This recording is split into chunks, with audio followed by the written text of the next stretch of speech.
KS Prasad గారు నమస్తే sir. నమస్తే అండి. సార్ ఇది ఒక సెన్సేషనల్ ఇంటర్వ్యూ అవ్వాలనుకుంటున్నాను సార్. ఎందుకంటే మీతో నాకు ఆల్మోస్ట్ లైక్ 4 ఇయర్స్ 5 ఇయర్స్ అనుబంధం ఉంది. మేము ఉమ్. అమరావతి ఛానల్ ఉన్నప్పుడు కానీ ఐకాన్ పాలిటిక్స్ కానీ మా ఛానల్కి అసలు సబ్స్క్రైబర్స్ లేనప్పుడు కూడా మీరు మమ్మల్ని ఎంకరేజ్ చేశారు. కానీ సడన్ గా ఒక టైంలో మీరు మాకు దూరం అయిపోయారు. ఎందుకని సార్ అలా? మీరు అగ్రెసివ్ ఆర్గ్యుమెంట్స్. ఉమ్, తర్వాత ఇంకోటి ఏంటంటే ఈ మధ్య నేను చాలా ప్రొఫెషనల్ గా ఇంటర్వ్యూ చేస్తుంటాను. అది కూడా మీకు మొహమాట లేకుండా చెప్తున్నాను. టీ ఉమ్, షర్ట్లు వేసుకుని నాతో ఇంటర్వ్యూ చేయదు సార్. ఆ, ఈ ప్రొఫెషనల్. ఓకే. ఆ, ఒకటి ఏంటంటే ఎంత కాదన్నా అందరం మనుషులమే సార్. మీరు మనుషులమే, నేను మనిషినే. కాబట్టి ఉమ్, మనకి తెలియకుండానే కొన్ని విషయాల మీద మనం ప్రభావితం అయినప్పుడు కంపారిజన్స్ అన్నవి ఎక్కువగా ఉంటుంటాయి. రెండోది ఏంటంటే నేను మళ్ళీ మీకు చెప్తున్నాను, నేను ఎలిమెంటరీ స్కూల్లో చదువుకున్న విధానం నుంచి నేను ఎదిగిన విధానం నాకు తెలుసు. రెండోది ఈ నాడు నేడు స్కూల్ పరివర్తన అండ్ నేను గ్రాస్ రూట్ లెవెల్ ఎదురు చూసిన తర్వాత ఒక ఎడ్యుకేషన్ సిస్టమ్ లో ఒక రెవల్యూషన్ జగన్మోహన్ రెడ్డి గారు తీసుకొచ్చిన దగ్గర నుంచి ఖచ్చితంగా నాలో పెరుమార్పు అయితే వచ్చింది. నేను మొహమాట లేకుండా చెప్తున్నా. నేను చాలా ప్రభావితమయ్యాను. అపార్ట్ ఫ్రమ్ దట్ నేను ఒక ఆర్థిక శాస్త్రం చదువుకున్న వాడిగా కూడా చెప్తున్నాను అథెంటికేటివ్. ఒక సామాన్య మానవుడి దగ్గర డబ్బులు రొటేషన్ ఎలా ఉంటుందో, ఆ రొటేషన్ తో అతని సక్సెస్ ఎలా ఉంటుందో, లేకపోతే సేవింగ్స్ తో అతను ఎలా ఉంటాడు అన్నది నా తక్కువ పరిధిలో నేను చూసిన కొన్ని కేస్ స్టడీస్ తో ఖచ్చితంగా ఈ ప్రభుత్వం వల్ల లబ్ధి పొందిన వాళ్ళ యొక్క జీవన ప్రమాణాలు ఎలా మారాయి అన్న వాటితోనే నేను ప్రభావితమయ్యాను. అది చాలా మందికి నచ్చొచ్చు, నచ్చకపోవచ్చు. కానీ ఈసారి ఎలక్షన్ మాత్రం మీకు మళ్ళీ నేను చెప్తున్నాను సార్, కులాల సమీకరణ అన్నది ఒక బ్రహ్మాండమైన ప్రాతిపదిక మీద, ముఖ్యంగా కమ్మ కాపు సామాజిక వర్గాలు అండ్ ముఖ్యంగా కాపు సామాజిక వర్గం అన్నది ఎంత మలడోనైందంటే అసలు వాళ్ళు 10 మెట్లు కింద దిగి నిలబడి ఉన్నారు. ఈ ఎలక్షన్ ఎట్టి పరిస్థితుల్లో మన సైడ్ ఎందుకంటే వాళ్ళకి ఇది కాకపోతే ఇది కాకపోతే అన్నది వాళ్ళకి ఒక భయంకరమైన ప్రశ్న. వాళ్ళకి తెలియకుండానే వాళ్ళు దాన్ని డామినేట్ చేసేసి, ఎందుకంటే మనిషికి ఒక భయం అన్నది ఆవర్తించింది అనుకోండి సార్. ఆ భయంలోంచి వాళ్ళకి ఏమవుతుందంటే తెలియకుండానే పక్క చూస్తూ ఉంటారు. వాడు ధైర్యం చెప్తాడనో, లేదంటే వాడి వల్ల మనకి ఏమైనా ఉపయోగం ఉంటుందో అన్నది. ఎందుకంటే భయంతో వీడు ఉన్నాడు కదా. వాడితే అదే పరిస్థితి ఉన్నప్పుడు ఏమైందంటే భయం భయం భయం భయం అన్నది కన్సాలిడేట్. అండ్ మోర్ ఓవర్ ఇవాళ మీకు కాపు సామాజిక వర్గం గురించి ఒక విశ్లేషణ చేయాలి. ఎందుకంటే వాళ్ళు ఎంత కాదన్నా సర్టన్ టర్మ్స్ బట్టి చూసుకుంటే ఉప ముఖ్యమంత్రితోనే కన్సల్టేట్ అవుతున్నారు. చంద్రబాబు గారిని తీసుకోండి, ఇప్పుడు పవన్ కళ్యాణ్ గారిని తీసుకోండి, లేకపోతే రాజశేఖర రెడ్డి గారు, సారీ జగన్మోహన్ రెడ్డి గారి ప్రభుత్వంలో కూడా ఉదాహరణకి బొత్స సత్యనారాయణ గారు కానీ ఇలాంటి వాళ్ళందరికీ చాలా మంది ఉప ముఖ్యమంత్రుల కేటగిరీలోనే అవుతున్నారు. సో మోర్ వాళ్ళకి ప్రజారాజ్యం తర్వాత నెక్స్ట్ వంగవీటి మోహన్ రంగ గారు చనిపోయిన తర్వాత కూడా ఒక ఐకానిక్ పర్సనాలిటీ బయటకు వచ్చి పోరాటం చేయడం అనేది అక్కడ కనపడుతుంది. ఉదాహరణకి ముద్రగడ గారు కానీ, లేకపోతే హరిరామ్ జోగి గారు కానీ. హరిరామ్ జోగి గారు అయితే కేఎస్ఎస్ అనో, లేదంటే ఈ ముద్రగడ గారు అయితే కన్న తల్లిలాంటి కులం కోసం అన్నది ఆయన చేస్తున్నవన్నీ ఎక్కడ ఒక దగ్గర ఒక వేదిక క్రియేట్ అవ్వట్లేదు. దీంతో ఏంటంటే ఒక నాయకత్వ లక్షణాలు లేదంటే ఇది అన్నప్పుడు వాళ్ళకి ఒక లాస్ట్ రిసార్ట్ లాగా పవన్ కళ్యాణ్ గారు తప్ప ఇంకెవరు కనపడలేదు వాళ్ళకి. చావో రేవో కష్టమో నిష్ఠూరమో ఒక్కసారి తను నిలబెట్టుకుని మనం సర్వైవ్ అవ్వకపోతే అన్నది ఒక పెద్ద పిక్చర్ ని వాళ్ళు అడాప్ట్ చేస్తున్నారు. సరే, whatever you name it as. అందులో దానికి తోడు ఆయన భావావేశంతో ప్రదర్శిస్తుంది. ఇవన్నిటికీ ఏమవుతుందంటే ఎస్ కొంత ధైర్యం వచ్చింది ఆ మూమెంట్. ఎందుకంటే తెలుగుదేశం అయితే చచ్చిపడి ఉంది. అసలు బతికే ప్రసక్తి లేని పరిస్థితుల్లో కూడా ఉదాహరణకి వాళ్ళకి ఒంగోలు లాంటిది మహానాడులో కార్యకర్తలు స్వచ్ఛందంగా తరలొచ్చిన తర్వాత కూడా క్యాడర్ ఎక్కడ స్తబ్దత తప్ప ఏదీ లేదు. నాయకత్వ లక్షణాలతో ముందుకు తీసుకెళ్ళడానికి చంద్రబాబు గారు ఒంటరివాడిగానే కనబడుతున్నాను. నేను చాలాసార్లు చెప్పాను కూడా. తర్వాత లోకేష్ గారి పాదయాత్రలతో ఏదో డిఫరెంట్ వైబ్రేషన్స్ క్రియేట్ అవుతాయి అన్నది ఊహకు అందకుండానే ఉన్నాయి. అంటే ఈ రోజు ఎలక్షన్స్ గెలిచిన తర్వాత ఇవన్నీ మీరు మాట్లాడుతున్నారు, 164 గెలిచారు, కానీ ఎలక్షన్స్ ముందు లీడ్ అవుతున్నాయి చెప్తున్నాను. సో వీటిలో ప్రాతిపదిక మీద ఏమైందంటే ఎస్ ఎంత కాదన్నా పవన్ కళ్యాణ్ లాంటి ఒక మనకి ముందుండి మనతో పాటు ఉంటేనే పని అవుతుంది అన్నది చంద్రబాబు నాయుడు గారి జైల్లో రచించిన ఒక రాజకీయ రణతంత్రం కింద నేను చెప్పాలి. సో ఆ సక్సెస్ స్టోరీ ఏమైందంటే ఎస్ మీకు భయం ఉంది, నాకు భయం ఉంది, ఓవరాల్ గా మనం కన్సల్టేట్ అవ్వాలన్న దగ్గర 10కి 10 తగ్గుతున్న వాళ్ళతో అలైన్ అవ్వడం అవతల వాళ్ళకి చాలా ఈజీ అవుతుంది. అప్పుడు ఏమైందంటే చంద్రబాబు గారు తెలుగుదేశం పార్టీకి పవన్ కళ్యాణ్ గారితో అలైన్ అవ్వడం it's a matter of fact. నేను ఇవాళ మీకు చెప్తున్నాను చూడండి, నిగూఢంగా నిర్లిప్తంగా అండర్ కరెంట్ ఒకటి నడుస్తూనే ఉంది. మీకు ఉదాహరణకి చిన్న కంపారిజన్ ఇస్తాను మీకు. ఇక్కడ తెలంగాణలో ఉప ముఖ్యమంత్రి బట్టి విక్రమార్క గారిని అయితే చెంకలో పిల్లిలో పెట్టుకుని తిరుగుతూనే ఉన్నారు రేవంత్ రెడ్డి గారు. ఏమైనా ప్రతి కార్యక్రమంలో కూడా ఆయన ముందుంటాడు, ఈయన ఇద్దరు కలిసి సమన్వయపరుచుకొని వెళ్తూనే ఉంది. బట్ వేరే ఆంధ్రప్రదేశ్ ఇవాళ ఉదాహరణకి ఫోటోల విషయంలోనే ఆయన ప్రామిస్ చేసింది ఈ రోజు దగ్గర జీవో లేదు. ఇవన్నీ ఏంటంటే నిగూఢంగా రాబోయే రోజుల్లో ఏం జరుగుతుంది అన్నదానికి ఒక చిన్న చిన్న ఇండికేషన్స్. మళ్ళీ ఏమవుతుందంటే ఇవేవో అయిపోతాయని కాదు, ఈ 6 నెలలు ముఖ్యంగా ఈ జీవన ప్రమాణాలను పెంచే విషయంలో ఇందాక నేను మొదటి నుంచి చెప్పుకొస్తున్న దాంట్లో ఇవాళ ప్రజల్లో కూడా తెలియకుండానే ఒక అనిశ్చితి వస్తుంది. ఇప్పుడు ఉదాహరణకు అమ్మఒడి లాంటిది ఈ 1 year ఎలా డ్రాగ్ అవుతుందో, లేదంటే రాబోయే రోజులు ఈ 6 బుల్లెట్ పాయింట్స్ ని ఎట్లా ఇచ్చేస్తారన్న ఎగ్జిక్యూషన్స్ అన్నిటికీ చాలా ఇంపార్టెంట్ ఉంటుంది. ఎందుకంటే ఎప్పుడు లేదు పవన్ కళ్యాణ్ చంద్రబాబు నాయుడు గారిలో ఒక విపరీతమైన కోణం చూశారు. ఎప్పుడు నేను 90 దశకాల్లో 95లో ఉన్న ముఖ్యమంత్రిని అవుతానంటే సేమ్ ఆ టైంలో కూడా ఈ ప్రామిసెస్ అన్నిటికీ కూడా ద వే రోసయ్య గారి ఎంట్రీ ఒకసారి చూస్తే మీకు తెలుస్తుంది కూడా. సర్టన్ థింగ్స్ పాజ్ అన్నది ఎప్పుడైతే ఉంటుందంటే కంటిన్యూషన్ అన్న దగ్గర ఇప్పుడు ఎక్స్పెక్టేషన్స్ ఎట్లా ఉంటాయంటే పెన్షన్ అన్నది వాలంటీర్ వ్యవస్థతో తప్ప ఇంకా అద్భుతం జరగదు అన్న దగ్గర ఈ మేడ్ ఇట్ పాసిబుల్ 1-2 days లో పటపట్టించుకుని వచ్చిన దగ్గర when he is competent enough to execute అన్న దగ్గర ఈ కాంపిటెన్సీ లెవెల్స్ ఎందుకు తగ్గుతున్నాయి? ఎందుకంటే మీకు చిన్న ఎగ్జాంపుల్ చెప్తా. 100 కోట్లు మాత్రమే రాష్ట్ర ఖజానా ఉంటే మేము చేయవలసిన అప్పులన్నీ చేసేసాం, ఇట్స్ ఇంపాసిబుల్ అని యనమల రామకృష్ణ గారు 2019లో ప్రభుత్వ మార్పు అప్పుడు ఇచ్చిన ఇంటర్వ్యూలో. సబ్సిక్వెంట్ పరిణామాల్లో పర్ డే అని అగ్రిగేట్ 350 నుంచి 370 కోట్ల దగ్గర రాష్ట్ర ఖజానా వస్తుంది. దాన్ని ఎలా సమన్వయపరుచుకుంటారు అన్నదానికే ఏ ప్రభుత్వమైనా ఒక నిలువెత్తు నిదర్శనం. ఇది ముఖ్యంగా చంద్రబాబు గారు లాంటి అపార అనుభవం కలిగిన వ్యక్తి ఆయన 6 బుల్లెట్ పాయింట్ ఎగ్జిక్యూషన్స్ కి ఎట్లా ప్రణాళిక రచించుకుంటారు అన్నది నాలాంటి వాడైతే గ్యారంటీగా ఇంత ఎగ్జిక్యూషన్ ఉంటుంది అనుకున్నాం. బట్ నిన్న అంత బేలగా అయిన పవర్ పాయింట్ ప్రెజెంటేషన్స్ లో it seems like quite impossible అన్నట్టుగా మాట్లాడితే ఇది ఖచ్చితంగా చాలా మందికి మళ్ళీ చంద్రబాబు నాయుడు గారిలో మళ్ళీ పాత కోణమేనా అన్నది ఆలోచించవలసి వస్తుంది. అందుకని ఇంకేం అంటే డెఫినెట్ గా పోయినసారి జగన్మోహన్ రెడ్డి గారు దోచిందంతా అయితే వాళ్ళు చెప్పాలి కాబట్టి చెప్తున్నారు. అండ్ అలాగే వచ్చిన 50 days లోనే అలా ఎగ్జిక్యూట్ చేయలేరని అయితే మనం చెప్పలేం. కానీ మీరు అన్నట్టు పెన్షన్స్ ఆల్రెడీ సక్సెస్ఫుల్గా ఎగ్జిక్యూట్ చేశారు. అలాగే మిగతాయి కూడా ఎగ్జిక్యూట్ చేస్తారో లేదో వేచి చూద్దాం సార్. కాకపోతే ఇప్పుడు ఒకటైతే అనిపిస్తుంది అనమాట, వైఎస్ఆర్సీపీ వాళ్ళు కూడా చెప్పే స్టోరీ చిన్న పాస్ తీసుకోండి. ఇప్పుడు విధ్వంసం జగన్మోహన్ రెడ్డి గారు అన్నదానికి ఆర్థిక విధ్వంసం గురించి మాట్లాడుతున్నారు. Even floor of the house లో సీఎం రమేష్ గారు ఆర్థిక విధ్వంసం, డెమోక్రటిక్ విధ్వంసం అన్ని చేశారు సార్. అదేనండి, అది దానికి కూడా చెప్పాలి కదా. ఇప్పుడు 14 లక్షల కోట్లని పేపర్లో వదలగొట్టేశారు ఇష్టం వచ్చినట్టు రాసి. అది గవర్నర్ గారి ప్రసంగంలో 10 లక్షలకు కనిపింది. తర్వాత పవర్ పాయింట్ ప్రెజెంటేషన్ లో చంద్రబాబు గారు ఇచ్చినప్పుడు 9,78,000 కనిపింది. నిన్న జగన్మోహన్ రెడ్డి గారి ప్రెస్ మీట్ లో ఇంక్లూడింగ్ జూన్ దాకా ఆయన రెస్పాన్సిబిలిటీ తీసుకుని 7,48,00,000కి కన్ఫైన్ అయ్యారు.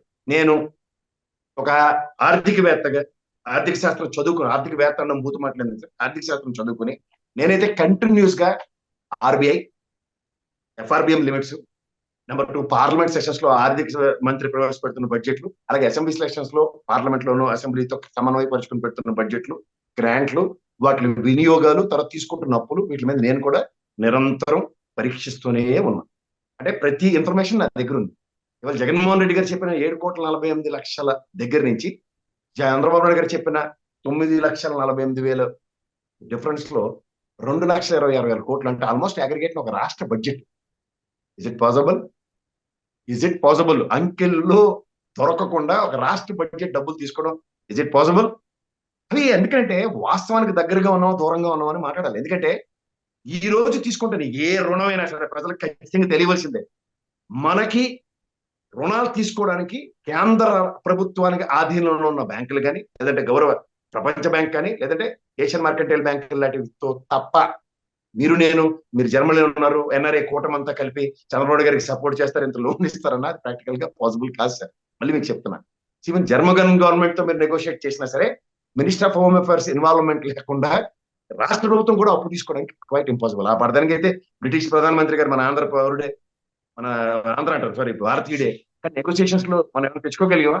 దీస్ ఆల్ ఇంటర్నేషనల్ ఏమైనా ఉంటాయి. కానీ ఏంటంటే ఎలక్షన్ ఏరాకి బ్రహ్మాండంగా ఉపయోగపడే ఒక success story for the respective party అన్నదానికి చెప్పండి, ఎస్ ఇది ఇలా వాడాలి, నెగటివ్ టాక్టిక్స్ తో కొట్టగలగాలి, ఇది చాతుర్యం, సామర్థ్యం అని చెప్పాలి. కానీ ఈ రోజుకి కూడా ఓట్ ఆన్ అకౌంట్ బడ్జెట్ పెట్టినా మీకు మళ్ళీ చెప్తున్నాను సార్, 2022-23 పెట్టిన బడ్జెట్, 24లో పెట్టిన ఓటర్ ఆన్ బడ్జెట్ అండ్ 25లో పూర్తి బడ్జెట్, ఈ ఫిగర్స్ కాగ్ రిపోర్టులతో సైతం అనా పైసలతో టాలీ అవుతాయి. ఈ సంవత్సరం కాలక్షేపానికి మాత్రం బ్రహ్మాండం దొరుకుతుంది. ఎందుకంటే ఈ బుక్ నెంబర్ 5 and 6 లోను 4 లోను ఎవడెవడు ఎక్కడి నుంచి అప్పులు తీసుకున్నారు దాన్ని ప్రతిదీ మెటిక్యులస్ గా మెన్షన్ చేసి తీరాలి.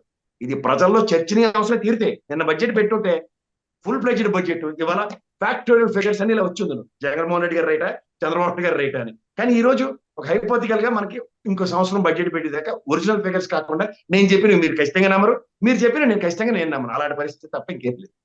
అదే, ఎందుకంటే ఎవరి దాళ్ళు ఒక ఐడియాలజీలో కూర్చుంటే ఒకళ్ళు నమ్మటం అనేది చాలా కష్టం అవుతుంది సార్, అన్లెస్ మనం రేషనల్ గా ఆలోచిస్తే తప్ప. కానీ ఒక్కటి సార్, అంటే మీరు ఇందాక అన్నారు పవన్ కళ్యాణ్ వల్ల ఏదో మ్యాజిక్ జరిగిందని. కానీ మన ఇద్దరం కూడా లాస్ట్ మాట్లాడుకుంది ఎప్పుడంటే ఎమ్మెల్సీ ఎలక్షన్స్ అప్పుడు. ఎమ్మెల్సీ ఎలక్షన్స్ అప్పుడు కూడా నా ఆర్గ్యుమెంట్ అప్పుడు నేను చాలా క్లియర్గా చెప్పాను. 3 ఎమ్మెల్సీ ఎలక్షన్స్ ఎక్కడైతే ప్రజల్లో పోటీ చేశారో ఆ 3 కూడా తెలుగుదేశం గెలిచింది. సో క్లియర్గా ఇండికేట్ చేస్తుందంటే మీరు అప్పుడు కూడా తీసుకొచ్చిన లాజిక్ ఏంటంటే మిగతా ఎమ్మెల్సీలు గెలిచారు కదా అన్నారు. మిగతా ఎమ్మెల్సీలకి ప్రజలకి సంబంధం లేదు కదా, ఈ 3 అయితే ప్రజలకు సంబంధం ఉన్న చోట కనుక ఖచ్చితంగా తెలుగుదేశం గెలిచింది. సో ఇది గనక మనం ఒక ఒపీనియన్ పోల్ లాగా తీసుకుంటే క్లియర్ ఇండికేషన్ తెలుగుదేశానికి ఉంది అంటే ఆ రోజు కూడా మీరు లేదు 11 వైఎస్ఆర్సీపీ గెలిచిందని ఆలోచించారు. సో ఎక్కడో మీరు మాత్రం మీరు క్వశ్చన్ చేశారు సామాన్య విధానం. మీరు ఆ 3 నియోజకవర్గాలు అంటే దగ్గర దగ్గర 107 నుంచి 118 నియోజకవర్గాలు ప్రభావితం చేసిన దగ్గర 100% మీరు చెప్పిన దాంట్లో నేను ఏకీభవిస్తాను. కానీ దానికి ఒక పాజ్ ఉంది. ఇప్పుడు ఎమ్మెల్సీ గ్రాడ్యుయేట్ ఎలక్షన్స్ అన్న దాంట్లో చదువుకున్న వాళ్ళు క్రిస్ప్ మాత్రమే ఓటింగ్ వేస్తారు. చాలా వేల మీద లెక్క తెలుసా మీకు. రెండోది, ఇప్పుడు ఉదాహరణకు వైజాగ్ లో గెలిచిన చిరంజీవి గారు is happen to be a professor. ఆయన సంధాన సమన్వయపరుచుకున్న విధానం అందరికీ తెలుసు, ఎందుకంటే నేను ఎంత కథ ఇండైరెక్ట్ శిష్యుని ఆయన. The way he has emerged into the people, అంటే ఓటర్ ఎవరైతే ఉంటారో వాళ్ళ దగ్గరికి కన్స్ట్రక్టివ్ గా మనిషి రీచ్ అవడం అనేది చాలా ఇంపార్టెంట్. దానికి వైఎస్ఆర్సీపీ మెజరబుల్ ఫెయిల్యూర్స్ ఉన్నాయి. నేను ఇందాక చెప్పిన క్రిస్ప్ ఏదైతే ఉందో, ఇప్పుడు నేను ఆ రోజు కూడా మీతో ఆర్గ్యూ చేయడానికి రీజన్ ఏంటంటే, ఇప్పుడు ఉదాహరణకి బ్రాహ్మణ, క్షత్రియ, లేదంటే వైశ్య, లేదంటే కమ్మ, రెడ్డి, అగ్రకులాల కింద అభివర్ణించే దగ్గర వీళ్ళ పర్సంటేజ్ ని మీరు వేల మీద లెక్క పెట్టచ్చు. ఇవి ఎలక్షన్ కి లీడ్ రీడ్ అవుతాయి అన్నది మాత్రం ఊహకు అందని విషయం. ఇవి గ్రాడ్యుయేట్ ఎలక్షన్స్ లో అవి మాత్రమే ఉపయోగపడ్డాయి అన్నది ఖచ్చితంగా చెప్పొచ్చు. అంటే ప్రైమా ఫేస్ గా అప్పర్ క్యాస్ట్ అన్ని ఎగనెస్ట్ వైఎస్ఆర్సీపీ అనడానికి అది ఒక మీరు చెప్పిన దాంతో ఏకీభవించాం. కానీ మనం టాకింగ్ అబౌట్ ద రిమైనింగ్, ఇది జనరల్ ఎలక్షన్స్ లో ఈ క్రీమ్ లేయర్ కాకుండా మిగిలిన బోన్ అన్న దగ్గర మీరు ఎంత కాదనే వాళ్ళు నేను ఇందాక చెప్తుంది అదే. నియోజకవర్గాల్లో రెడ్డి గారు, లేదంటే చౌదరి గారు, లేదా రాజు గారు, ఇలాంటి వాళ్ళ ప్రభావంతోనూ, లేకపోతే అప్పర్ క్యాస్ట్ లో బ్రాహ్మణ కులస్తులతోనూ నియోజకవర్గాల్లో కొన్ని ప్రాంతాలు ఖచ్చితంగా శాసించబడతాయి. అక్కడ బిలో పవర్టీలో ఉన్న వాళ్ళతో అధికారం చెలాయించేసే దగ్గర 100% క్యాలిక్యులేషన్ వైఎస్ జగన్మోహన్ రెడ్డి గారికి తప్పు. అండ్ మీకు ఇందాక ముందు చెప్పింది పవన్ కళ్యాణ్ గారిది కాపు సామాజిక వర్గం, చౌదరి సామాజిక వర్గం ఉనికికి ప్రమాదం వచ్చింది. ఇవి కన్సాలిడేట్ అయ్యేది. తర్వాత ఎంత కాదన్నా రఘురామకృష్ణరాజు గారిని మనం పక్క పెట్టచ్చు, కానీ సామాజిక వర్గ ఎఫెక్ట్ ఎలా ఉంటుంది అన్న దగ్గర ఇవాళ కూడా నేను మళ్ళీ చెప్తున్నాను, మా అమ్మతోనే నేను ఆర్గ్యూ చేయలేక అంత మూర్ఖంగా మాట్లాడుతున్నాను. అంటే మూర్ఖంగా నా ప్రాస్పెక్ట్ లో మా అమ్మ మూర్ఖంగానే ఉంది, కానీ మా అమ్మ ప్రాస్పెక్ట్ లో నేను మూర్ఖంగా ఉన్నాను మీకు చెప్తున్నాను. సో ఎందుకంటే alignments and consultations grass root లెవెల్లో అవుతున్నప్పుడు, అండ్ ముఖ్యంగా ఇగ్నోర్ చేసిన రెడ్డి సామాజిక వర్గం, రాయలసీమ అంతా చలమణి అవుతున్న వాళ్ళ యొక్క డామినేషన్స్ ఎప్పుడైతే సప్రెషన్స్ గురవుతాయో ఇవి ఖచ్చితంగా ఎలక్షన్ హియరింగ్ రీడ్ అయ్యి అండ్ మోర్ ఈ ఎంత కాదన్నా సార్ మీకు ఒకటి చెప్తున్నాను, నియోజకవర్గంలో ఒక పెద్ద మనిషి చుట్టూ తిరిగే రాజకీయాలకి ఈ 77 సంవత్సరాల్లో రాజకీయం అలవాటు పడి జగన్మోహన్ రెడ్డి గారి సంఘ సంస్కర్తలాగా రాజా రామ్మోహన్ రాయ్ గారి లాగా నేను మొత్తం సేవా తత్పరతో పనులు చేస్తాను అనుకుంటే ఇది ప్రజాస్వామ్యం. ఉదాహరణకి 3000 పెన్షన్ నేను 5 ఏళ్ళు మహా అయితే ఇంకొక 500 ఇటు చేసి పెంచుతాను అన్నట్టుగా ఇండైరెక్ట్ ప్రామిస్ తప్ప, when it comes to Chandrababu Naidu గారిది 4000 పెన్షన్ అన్నాడు, 6000 వికలాంగులకు అన్నది ఇట్స్ డైరెక్ట్ ప్రామిస్. ఇది వేలం పట్లాడు. ఎలక్షన్ రోజు ఎవడు ఎక్కడంటే బిలో పవర్టీ వాడిని ఎప్పటికైనా ఇప్పుడు మీరు గమనిస్తే 1000 రూపాయల పెన్షన్ 2000 చేసిన, 2000 3000 చేసిన పెన్షన్ అనేది స్థిరంగా ప్రజలకు అందుతుంది అన్న దగ్గర ఓటు కన్సల్టేషన్ ఎలా అయిందన్నది చూసుకోండి. అది కూడా నేను నా విశ్లేషణ మునుబాబుతో కలిసి చేసిన దాంట్లో అవుట్ ఆఫ్ ఈ సంక్షేమ ఫలాలు అందుకున్న వాళ్ళు 2,26,00,000 మంది వైఎస్ఆర్సీపీ సానుభూతి పనులు అనుకుంటే దగ్గర దగ్గర 1,60,67,00,000 పై చిలుక తెలుగుదేశం సంబంధించిన మిగిలిన జనసేన బీజేపీకి సంబంధించిన వాళ్ళు ఉన్నారు. వాళ్ళు కన్సల్టేట్ అయ్యారు.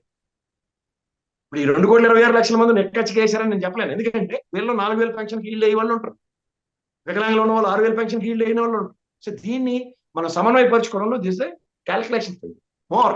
తర్వాత మీరు కేతిరెడ్డి గారు లాంటి వ్యక్తిని తీసుకోండి, ఆయన నిరంతరం ప్రజల్లో అంటే ఎమ్మెల్యేలు కూడా 1 సంవత్సరం పాటు 2 సంవత్సరాల పాటు ప్రజల్లో నిరంతరం జగన్మోహన్ రెడ్డి గారు ఉంచిన కేతిరెడ్డి గారితో ఒక ఎగ్జాంపుల్ చెప్పండి. ప్రజలకి నిరంతరం ప్రజల్లో ఉన్నా సరే ప్రతిదానికి ఆయన వాలంటరీ వ్యవస్థ మీద బ్యాంక్ అవ్వాల్సి వచ్చింది. అమ్మ వాలంటీర్ ఎవరమ్మా మీరు కాబట్టి ఆయన వీడియోలు చూడండి. ఆ వాలంటీర్తో ఎక్స్ప్లెనేషన్ చేసుకుంటున్నప్పుడు స్థానిక నాయకులందరికీ మనోభావాలుగా అవుతుంది. వీడు ఎంత కాదన్నా మినిస్టర్ చెప్పిన గారు లేదా ఎమ్మెల్యే చెప్పిన దానికి ఇమ్మీడియట్ గా ఈ హాస్ టు బ్యాంక్ ఆన్ కార్యకర్త నాయకుడి మీద బ్యాంక్ అవ్వడం వల్ల రివర్స్ కార్యకర్త నాయకుడు అందరూ వాలంటీర్ మీద బ్యాంక్ అవుతుంది. వాలంటీర్కి ఏమవుతుంది, వాడి అడ్మినిస్ట్రేటివ్ స్కిల్స్ తో వ్యవస్థ మీద ఆధారపడుతున్నాడు వాడు. ఎందుకంటే డైరెక్ట్ ఎమ్మెల్యే డైరెక్షన్స్ తీసుకునే పరిస్థితి కదా వాడికి. ఎంపీడీ వాళ్ళు, డిపిడి వాళ్ళు, వాళ్ళందరితోనూ కూడా సమన్వయపరుచుకుని అవుట్కమ్ ఇచ్చే దగ్గర direct interaction again with MLA. Next మళ్ళీ నేను కంప్లైంట్ మళ్ళీ వాలంటీర్ త్రూగానే రిజాల్వ్ అవుతుంది, లేదా అయింది అవ్వలేదు. వీటిలో నాయకులందరూ హ్యూమిలియేషన్ గురయ్యారు. అక్కడ లోకేష్ గారి పాదయాత్రలో మనం వస్తే ఏదైనా మన కార్యకర్త మన నాయకులు ఉన్నారు, దానికి పెన్షన్లు కూడా వాళ్ళ చేతుల మీద ఇప్పించారు. అప్పుడు ఏమవుతుంది, తెలుగుదేశం సంబంధించిన నాయకుడు కార్యకర్త ప్రతిరోజు ప్రజల్లో ఉంటున్నాడు. ఇది దానికి ఎమ్మెల్యే వస్తున్నాడా లేదా అన్నది తర్వాత విషయం. కానీ ఎమ్మెల్యే డైరెక్ట్గా వచ్చినా సరే ఈ 70 ఏళ్ళు బట్టి అలవాటు పడిన రాజకీయానికి ఈ 5 ఏళ్ళలో ఒక ఐస్ బ్రేకింగ్ రాజకీయం చేద్దామన్న జగన్మోహన్ రెడ్డి గారికి నాయకత్వ సమన్వయం లోపించింది. అందులో మీరు ఎంత కాదన్నా సగానికి పైగా ఈ భౌగోళిక కాంగ్రెస్ నుంచి వచ్చిన వాళ్ళే, వాళ్ళకి మామూలుగానే ఒళ్ళొంగదు. పైపొచ్చి వాళ్ళకి నాయకత్వ డామినేషన్స్ ఎట్లా ఉంటాయి మనకు తెలిసింది. విభజించినప్పటి నుంచి కాంగ్రెస్ శ్రేణులు నాయకులు మన మీద ప్రవర్తిస్తుంది జులుం మనకు జ్ఞాపకం ఉంది కదా. ఏమీ తెలియకపోయినా అన్ని తెలిసినట్టు నటించడం వాళ్ళకి అలవాటు. అది ఎంత కాదన్నా 40-60% అలానే ఉంది జగన్మోహన్ రెడ్డి గారి పార్టీ. ఇవన్నీ ప్రభావాలు ఖచ్చితంగా పడతాయండి. కానీ ఇది ఒకటి చెప్పండి సార్, అంటే ఇప్పుడు జనరల్ గా కూడా ఇప్పుడు మా లాంటి వాళ్ళం లేకపోతే రెగ్యులర్ పీపుల్ ఏం చేస్తారంటే అక్కడ ఏది జరిగిందో దాని మీద విశ్లేషణ చేస్తూ ఉంటారు. మేము కొంతమంది దగ్గర నుంచి ఎక్స్పెక్ట్ చేసేది ఏంటంటే జరగబోయే దాని గురించి ప్రాపర్ అనాలిసిస్ చేయడం. ఇప్పుడు జగన్మోహన్ రెడ్డి గారు రాజకీయం చేస్తున్న సేపు ముఖ్యమంత్రి చేస్తున్నప్పుడు జగన్మోహన్ రెడ్డి అంత రాజకీయం తెలిసిన వాళ్ళు లేరు. ఎందుకంటే వాలంటీర్ వ్యవస్థను పెట్టుకొని చాలా అద్భుతంగా పరిపాలిస్తున్నాడు, సచివాలయాలు పెట్టుకొని చాలా అద్భుతంగా పరిపాలిస్తున్నాడు అన్నారు. ఈ రోజు ఆటలనే తప్పు పడుతున్నారు. అలాగే అంతకుముందు చంద్రబాబు గారిని కూడా ఆయన చేసిన పనులు కానీ ఆయన చేసిన డెవలప్మెంట్ కానీ చాలా అద్భుతం అన్నారు. తర్వాత ఆయన ప్రజలను ఇగ్నోర్ చేశారు, అందుకే ఓడిపోయారు అంటున్నారు. ఇలా ప్రతి మనిషి ఓడిపోయినప్పుడు అసలు వాళ్ళు చేసిన అంటే దేనికి ఓడిపోయారో విశ్లేషించడం మానేసి మనం ఒక జనరల్ ఇది తీసుకొచ్చేసి మనం విశ్లేషణ చేస్తా ఉన్నాం. ఫర్ ఎగ్జాంపుల్ జగన్మోహన్ రెడ్డి గారు చూసుకుంటే జగన్మోహన్ రెడ్డి గారు ఓడిపోవడానికి వాలంటీర్ వ్యవస్థ సచివాలయాల్లో కాదండి. నాకు అర్థమైన దాన్ని బట్టి, నేను అప్పుడు గ్రౌండ్లో ఉన్న దాన్ని బట్టి జగన్మోహన్ రెడ్డి గారు ఓడిపోవడానికి మెయిన్ కారణం ఏంటంటే నాకు అర్థమైంది 3 ఫ్యాక్టర్స్ అనమాట. ఒకటి ల్యాండ్ టైటిలింగ్ యాక్ట్, ఇంకోటి మందు విషపూరితమైన మందుని సప్లై చేయడం, ఇంకోటి ఇసుక ఒకటి. ఈ 3 ఫ్యాక్టర్స్ చాలా బాగా వర్కౌట్ అయినాయి. అలాగే అమరావతి అనే దాన్ని కిల్ చేసేసి 3 రాజధానులు చెప్పి టైం పాస్ చేయడం, ఇలాంటివి కదా వర్క్ అయినాయి. మిగతా అన్ని పక్కన పెట్టేయండి. ఇలా కాదు చెప్తే జాగ్రత్తగా రండి. మీరు చెప్పిన నిజమే, గ్రాస్ రూట్ లో మనుషులకు ప్రభావం. కానీ గతంలో చంద్రబాబు నాయుడు గారు, ఇప్పుడు జగన్మోహన్ రెడ్డి గారు, వీళ్ళిద్దరూ అతీతం ఏం కాదు సార్. వీళ్ళిద్దరూ దేనికి పనికి వస్తారు తెలుసా సార్? యుఎస్ లాంటి డెమోక్రసీ ఉంటుంది చూడండి, అంటే డైరెక్ట్ ఎలక్షన్స్ ప్రెసిడెంట్ ని చూస్ చేసుకోవడానికి వాళ్ళకి ఉపయోగపడతారు వీళ్ళిద్దరు. ఎందుకంటే నన్ను చూసి ఓటేయండి అంటే, మీరు 2019లో చంద్రబాబు గారు ఓటమికి కూడా నన్ను చూసి ఓటేయండి అన్నారు, ఓడిపోయాడు 23 స్థానాలు. ఈసారి కూడా జగన్మోహన్ రెడ్డి గారు నన్ను చూసి ఓటేయండి అన్నారు, 11 స్థానాలకు కన్ఫైన్ అయ్యారు. నేను ఎందుకు చెప్తున్నానండి ఈ కంపారిజన్? ఇవాళ మీకు వాస్తవ స్థితిగతులు మీరు చెప్పినవన్నీ ఎఫెక్టివ్ మేనేజ్మెంట్ ఎలక్షన్స్ కి. ఇప్పుడు నాయకుడు, ఎమ్మెల్యే, కార్యకర్తలు, ఈ ముగ్గురు గురించి మనం విశ్లేషిస్తే మీరు చెప్పిన పాయింట్స్ యాడ్ అవుతాయి, యాడ్ అవ్వవో తెలుసు. ఇప్పుడు ప్రజా వ్యతిరేకత అన్నది చంద్రబాబు గారికి బ్రహ్మాండంగా తెలుసు. కానీ ఇంటెలిజెన్స్ ఆనాడు ఏబి వెంకటేశ్వర, ఇప్పుడు ఉన్నాను వీరాంజనేయులు, వీళ్ళిద్దరూ ఇచ్చిన దిక్కుమాల రిపోర్ట్ల మీద బ్యాంక్ అయితే బ్యూరోక్రాట్స్ ఏమవుతాయంటే ఏంటక ఆ గొడుగు పెట్టే బ్యూరోక్రాట్స్ 5 ఏళ్ళు సర్వే అవ్వాలి. ఎవడైనా గవర్నమెంట్ వాళ్ళ చేతిలో ఉండదు కదా ప్రజాస్వామ్యం. వాళ్ళు ఏం చేస్తారంటే ఒక కోటరీ కింద ఏర్పడి భజన మొదలెడతారు. ఈ భజనకి ఎప్పుడైతే వీళ్ళు నాయకులు, అధినాయకులు ప్రసన్నం అయిపోతారో అడుగు తినిపోతారు. ఇప్పుడు ఉదాహరణకి మీరు చెప్పినట్టు ల్యాండ్ టైటిలింగ్ యాక్ట్, ఒక గ్రామంలో దాని ప్రభావం ఎలా ఉంది అన్నది అక్కడ స్థానిక ఎమ్మెల్యేకి, అక్కడ స్థానిక మండల అధ్యక్షుడికి, స్థానిక జడ్పీటీసీకి, స్థానిక జడ్పీ చైర్మన్కి, ఇలాంటి వాళ్ళందరికీ ప్రాథమిక అవగాహన ఉంటుంది. దాన్ని నెగిటివ్స్ ఎట్లా ఉన్నాయి, పాజిటివ్స్ ఎట్లా. ఎప్పుడైతే వాళ్ళని పరిగణలోకి తీసుకోకుండా ఒక ఐపాకలాంటి చెత్తా చెదరు, లేదంటే ఇక్కడ బ్యూరోక్రాట్స్ చెప్తున్నవి వావా జహాపన అని ఈ బట్రైల్ లాగా బదిలీ చేసే వాళ్ళని ఎప్పుడైతే నమ్ముతామో అడుగు తినిపోవడానికి ఇవన్నీ మార్గాలు. ఇప్పుడు ఉదాహరణకి స్థానిక నాయకుడు ఈ ల్యాండ్ టైటిలింగ్ మన రంగేయడం వల్ల అరే మన వాళ్ళలోనే కొంచెం ఇబ్బందిగా ఉంది. నీకు నాకు చిన్న గజం తేడా వస్తేనే జుట్లు పీక్కు చచ్చిపోతాం మనం. ఉదాహరణకి మన ఇద్దరికి జూబ్లీస్ ల్యాండ్ ఉంది సార్, నేను మీ దాంట్లోకి ఎంకరేజ్ ఒక అడుగు కట్టాను అనుకోండి, మీరు ఊరుకుంటారా? ఖచ్చితంగా మన ఇద్దరం ఎంత ఫ్రెండ్స్ అయినా జుట్లు పీక్కునేదా కదా. అన్నదమ్ముల విషయంలో కూడా అదే కదా. సో ఎప్పుడైతే ఆ విధంగా యాడ్ అవుతున్నప్పుడు ఆ యాడింగ్స్ అన్ని ఏం చేయాలి? నెగిటివ్ లో. ఇప్పుడు మనుషులు ఎలా ఉంటారంటే, ఇప్పుడు ఉదాహరణగా మందు తాగాలను, మరి 8 అయిందిరా బాబు, రాత్రి 9 నుంచి తాగడం మొదలెట్టపోతే మా ఆవిడ ఒప్పుకోదరా, 8 గంటలకు ఈ షాప్ కట్టేస్తారా, ఇది నెగిటివే కదా. నెక్స్ట్ ఇంకోటి ల్యాండ్ టైటిలింగ్ ఎట్లా రంగులు వేసాడు, ఎవరు రైడు రంగులు వేయడానికి అన్నది ఒకటి, పుస్తకం మీద బొమ్మ, ఇదేంద్రా ఇది. ఇవన్నీ నెగిటివ్స్ ఎవరు చెప్తారు? గతంలో చంద్రబాబు నాయుడు కూడా ఎవరు లోకల్ క్యాడర్లు వెళ్ళి ఏం మాట్లాడినా ఇనివారు కాదు. ఇవాళ మీరు గెలిచారు కాబట్టి మాట్లాడడం వేరు. వాస్తవానికి వీళ్ళు బ్యూరోక్రాట్స్ మీద ఎప్పుడైతే బ్యాంగ్ అవుతావు, ఇప్పుడు ఎమ్మెల్యేల పనితీరుల మీద జగన్మోహన్ రెడ్డి గారు రివ్యూలు చేశారు. కొన్ని విషయాలు ఉంటాయి సార్, డైరెక్ట్గా చెప్తున్నాను. ఉదాహరణకి రోజా పర్యాటక శాఖ విషయంలో ఆవిడకి రుషికొండ మీద బిల్డింగ్లు కడుతున్నారు. నేను వైజాగ్ లో చదువుకున్నవాడిని, నాకు అక్కడ అణువు తెలిసినవాడిని. నేను చెప్తా, సర్క్యూట్ హౌస్ అని ఒకటి ఉండేది. గవర్నర్ ఎప్పుడైనా వస్తే అందులో ఉండేవాడు. అది ఎప్పుడుది, నాకే ఇప్పుడు 55 సంవత్సరాల దగ్గర వస్తే అది సర్క్యూట్ హౌస్ 55 ఏళ్ళ కింద నుంచి ఉన్నట్టే కదా, మాటకి చెప్తున్నా. అలాగే రామారావు గారి ఆయనలో పర్యాటక శాఖ రుషికొండ మీద కట్టారు బిల్డింగ్లు, అది కాటేజీలు లాంటివి. అవి కూలి శిథిలావస్థలే. నేను ఉన్నప్పుడు చదువుకుంటున్నప్పుడు సగం చెత్త చెదరం, అది కూలిపోయి కట్టారు. ఇది ప్రభుత్వ కార్యకలాపమే కదా. ఆవిడ ఏం చెప్పాలి ప్రెస్ మీట్ పెట్టి రుషికొండలో? గతంలో చంద్రబాబు నాయుడు గారు లాంటి వ్యక్తి హుదూద్ తిత్లీ తుఫాన్లో వచ్చినప్పుడు బస్సులో ఉండి పరిపాలించారు. ఇవాళ రుషికొండ లాంటి ప్లేస్ లో ఆయన ఉండి పరిపాలించడానికి ఎవరికైనా సులువు కదా ముఖ్యమంత్రికి. లేదా గవర్నర్ వస్తారు, నివాసం ఏర్పరచుకోవచ్చు కదా. కాటేజీలు శిథిలావస్థలు వచ్చాయి. ఒక 7 బ్లాకుల కింద కడతాం, ఏదో నదుల పేర్లు ఏవో పెట్టారు. ఇవి కడతాం అని చెప్తారా? ఏళ్ళు కాళ్ళు చూపించుకుని పవన్ కళ్యాణ్ జుట్లు పీక్కొని వస్తే ఏమవుతుంది? ఇది added accumulation to the party.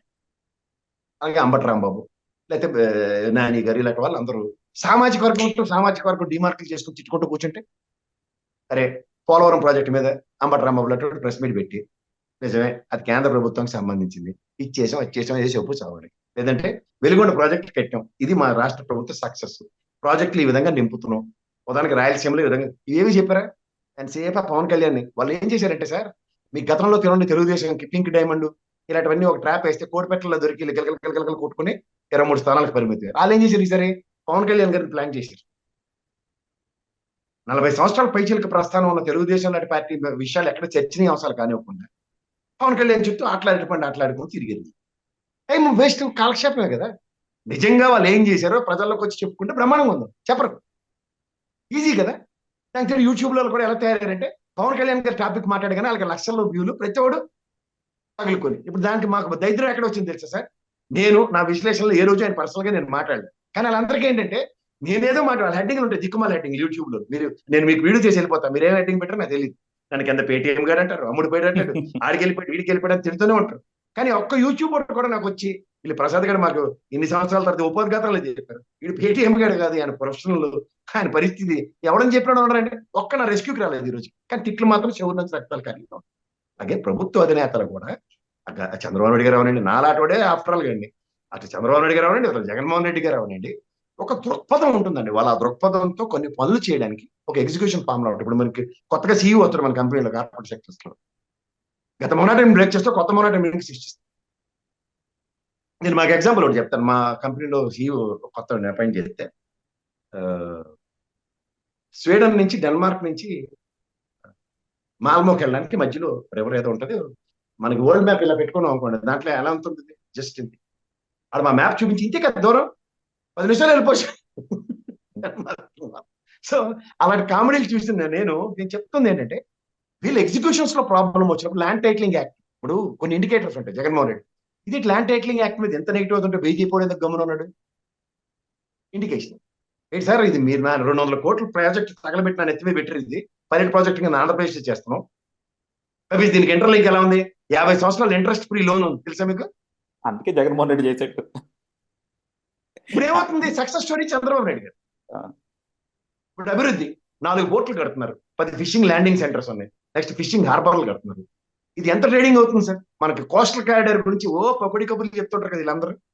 Coastal corridor ఈ ప్రభుత్వంలో ఒక ఇనిషియేషన్ జరిగింది కదా, ఎవరు చెప్పాలి? అది చంద్రబాబు గారు అప్పుడే జరిగిందిలేండి. ఏం జరిగింది? అది చంద్రబాబు గారు అప్పుడే జరిగిందిలేండి అంటున్నా. కోస్టల్ కారిడార్ జరిగింది, చంద్రబాబు గారే స్టార్ట్ చేసింది. మనకి విభజన హామీలో వచ్చిన పోర్ట్ ఏది? ఇప్పుడు కడుతున్న పోర్ట్ ఏది? కోస్టల్ విభజన హామీలో మనకు వచ్చిన పోర్టు, దాని మీద ఎగ్జిక్యూషన్ కుదరదని ఆ పోర్ట్ ఎత్తేసారు. అప్పుడే కదా కొత్త పోర్ట్ స్టార్ట్ చేశారు. కానీ ఒక్కటి మాట్లాడారు సరే, ఇప్పుడు ఎక్స్టెన్షన్ ఆఫ్ డిస్కషన్ లో వాస్తవాలు ప్రజలకు చేరాలి. విభజన హామీలకు సంబంధించిన అంశాల్లో మనకి రావాల్సినవి 10 సంవత్సరాల బట్టి వివక్షకు గురై మన రాష్ట్రం నెట్టనిలో ఉన్న నాశనం అయిపోయినప్పుడు, ఉదాహరణకి రాష్ట్రం విభజించింది ఎవరండి? కాంగ్రెస్, యూపీఏ గవర్నమెంటే కదా. విభజించిన తర్వాత మనం రక్షించేవాడు ఎన్డీఏ కూటమి బీజేపీ కదా. ఏళ్ళు బట్టి ఏం చేశారండి? ఏళ్ళు బట్టి మన రాష్ట్రానికి ఒకటి కాపాడాలి చెప్పండి. నిన్న బడ్జెట్ ఎక్కడి దాకా పోతున్నాం మనం? నిన్న బడ్జెట్ లో విశాఖ రైల్వే జోన్ కి ₹1 అలొకేషన్ ఉందా?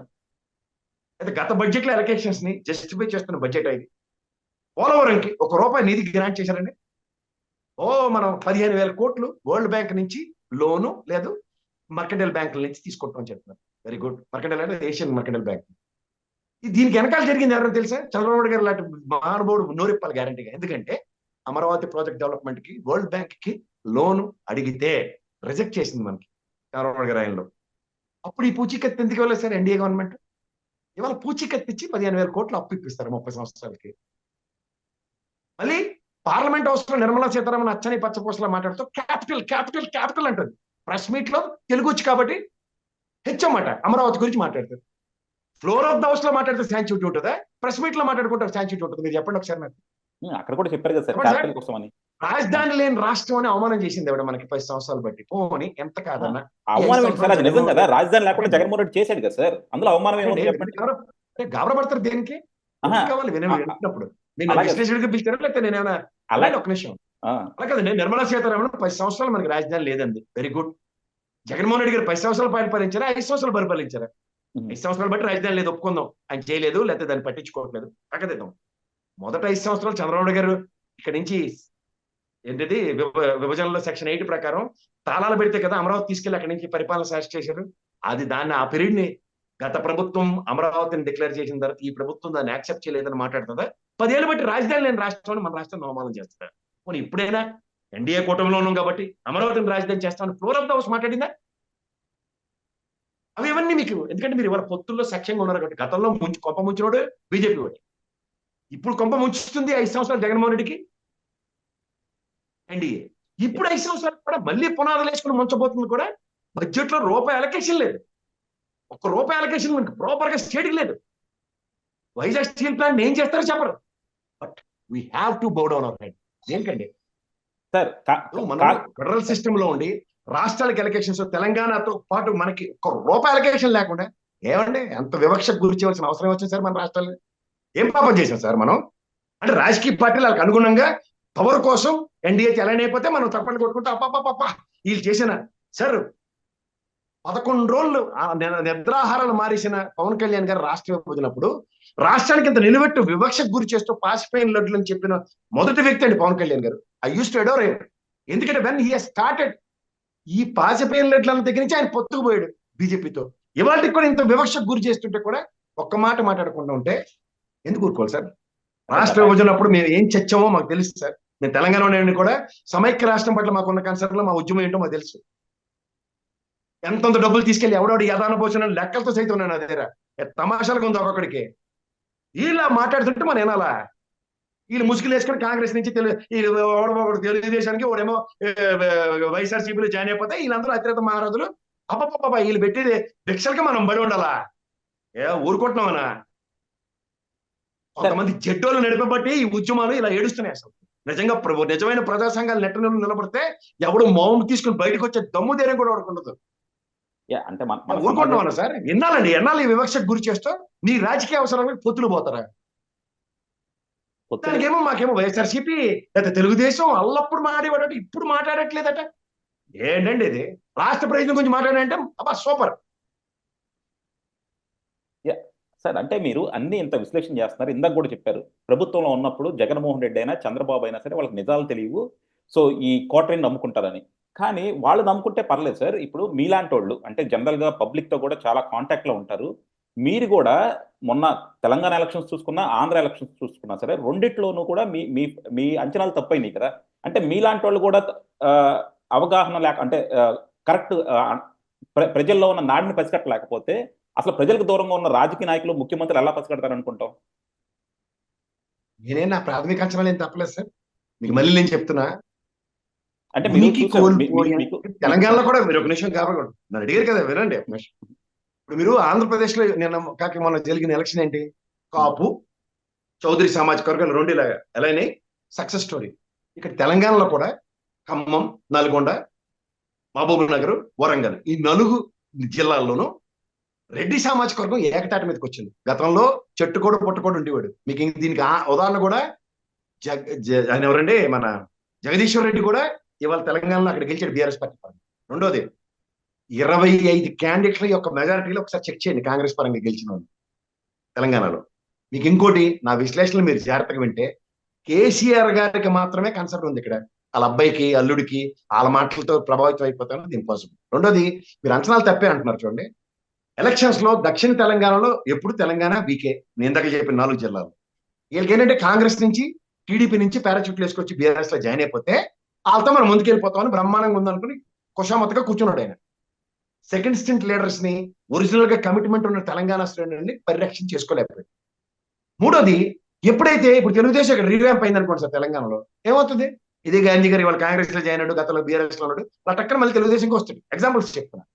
అలాగే కాంగ్రెస్ పునరీకరణ జరుగుతున్నప్పుడు, రెడ్డి సామాజిక వర్గం ఏకతాటి మీదకి వస్తున్నప్పుడు ఎక్కడెక్కడ ఉన్న రెడ్డి పాకెట్స్ అన్ని ఇలా విచ్చుకున్నాయి. కాంగ్రెస్ సక్సెస్ స్టోరీ రెడ్డియే. ఆ రెడ్డి సామాజిక వర్గంలో ఇవాళ రేవంత్ రెడ్డి గారు అనే వ్యక్తి ఇవాళ పవన్ కళ్యాణ్ గారు 10 మెట్లు ఎలా కింద దిగాడు, ఆయన కూడా అలాగే దిగాడు. దిగిన తర్వాత జరిగే పరిణామాలు ఎలా ఉంటాయి? ఇలాగే ఉంటాయి. అది కూడా మీకు ఇంకా మరి క్యాండిడేట్ల మార్పు విషయంలో నా విశ్లేషణలు ఎన్నో ఉన్నాయో చూడండి ఒకసారి. పైపచ్చి వాళ్ళు గతంలో తెలుగుదేశం గవర్నమెంట్ ఉన్నప్పుడు, కాంగ్రెస్ గవర్నమెంట్ ఉన్నప్పుడు, కొత్తగా బీఆర్ఎస్ పార్టీ ఉన్నప్పుడు మినిమం 4 నుంచి 5 సార్లు గెలిచిన వాళ్ళు నెత్తి మీద ఉన్నారు. వీళ్ళు 5 సంవత్సరాలు 5 టర్ములు బట్టి పని చేయకుండా, పాటు చేయకుండా మళ్ళీ వాడి అంటే ఎవరికైనా మంట ఎలా ఉంటుంది? ఆ మంటకి ప్రతిరూపం. ప్రధానికి వైఎస్ఆర్సీపీ చూడండి అక్కడ ఆంధ్రాలో. వేమూరు నియోజకవర్గం మేరుగు నాగార్జున, ఆదిమూలపు సురేష్ ఇలాంటి వాళ్ళు దమ్మిడికి పనికిరట్లేదు రాజకీయంగా, నియోజకవర్గాల్లో భ్రష్టు పెట్టించారు. వాళ్ళు తీసుకొచ్చి నెత్తికెక్కిస్తే ఎవరేం చేస్తారు? ఇప్పుడు చివరెడ్డి లాంటి ఉన్నాడు, అన్ని జిక్కుమాల రిపోర్ట్లే, ఒక రిపోర్ట్ లోపలికి ప్రాపర్గా తీసుకెళ్ళాలి. దీనివల్ల ప్రభావాలు ఎవరికి ఉంటాయి? అధినాయకుడికి ఉంటాయి.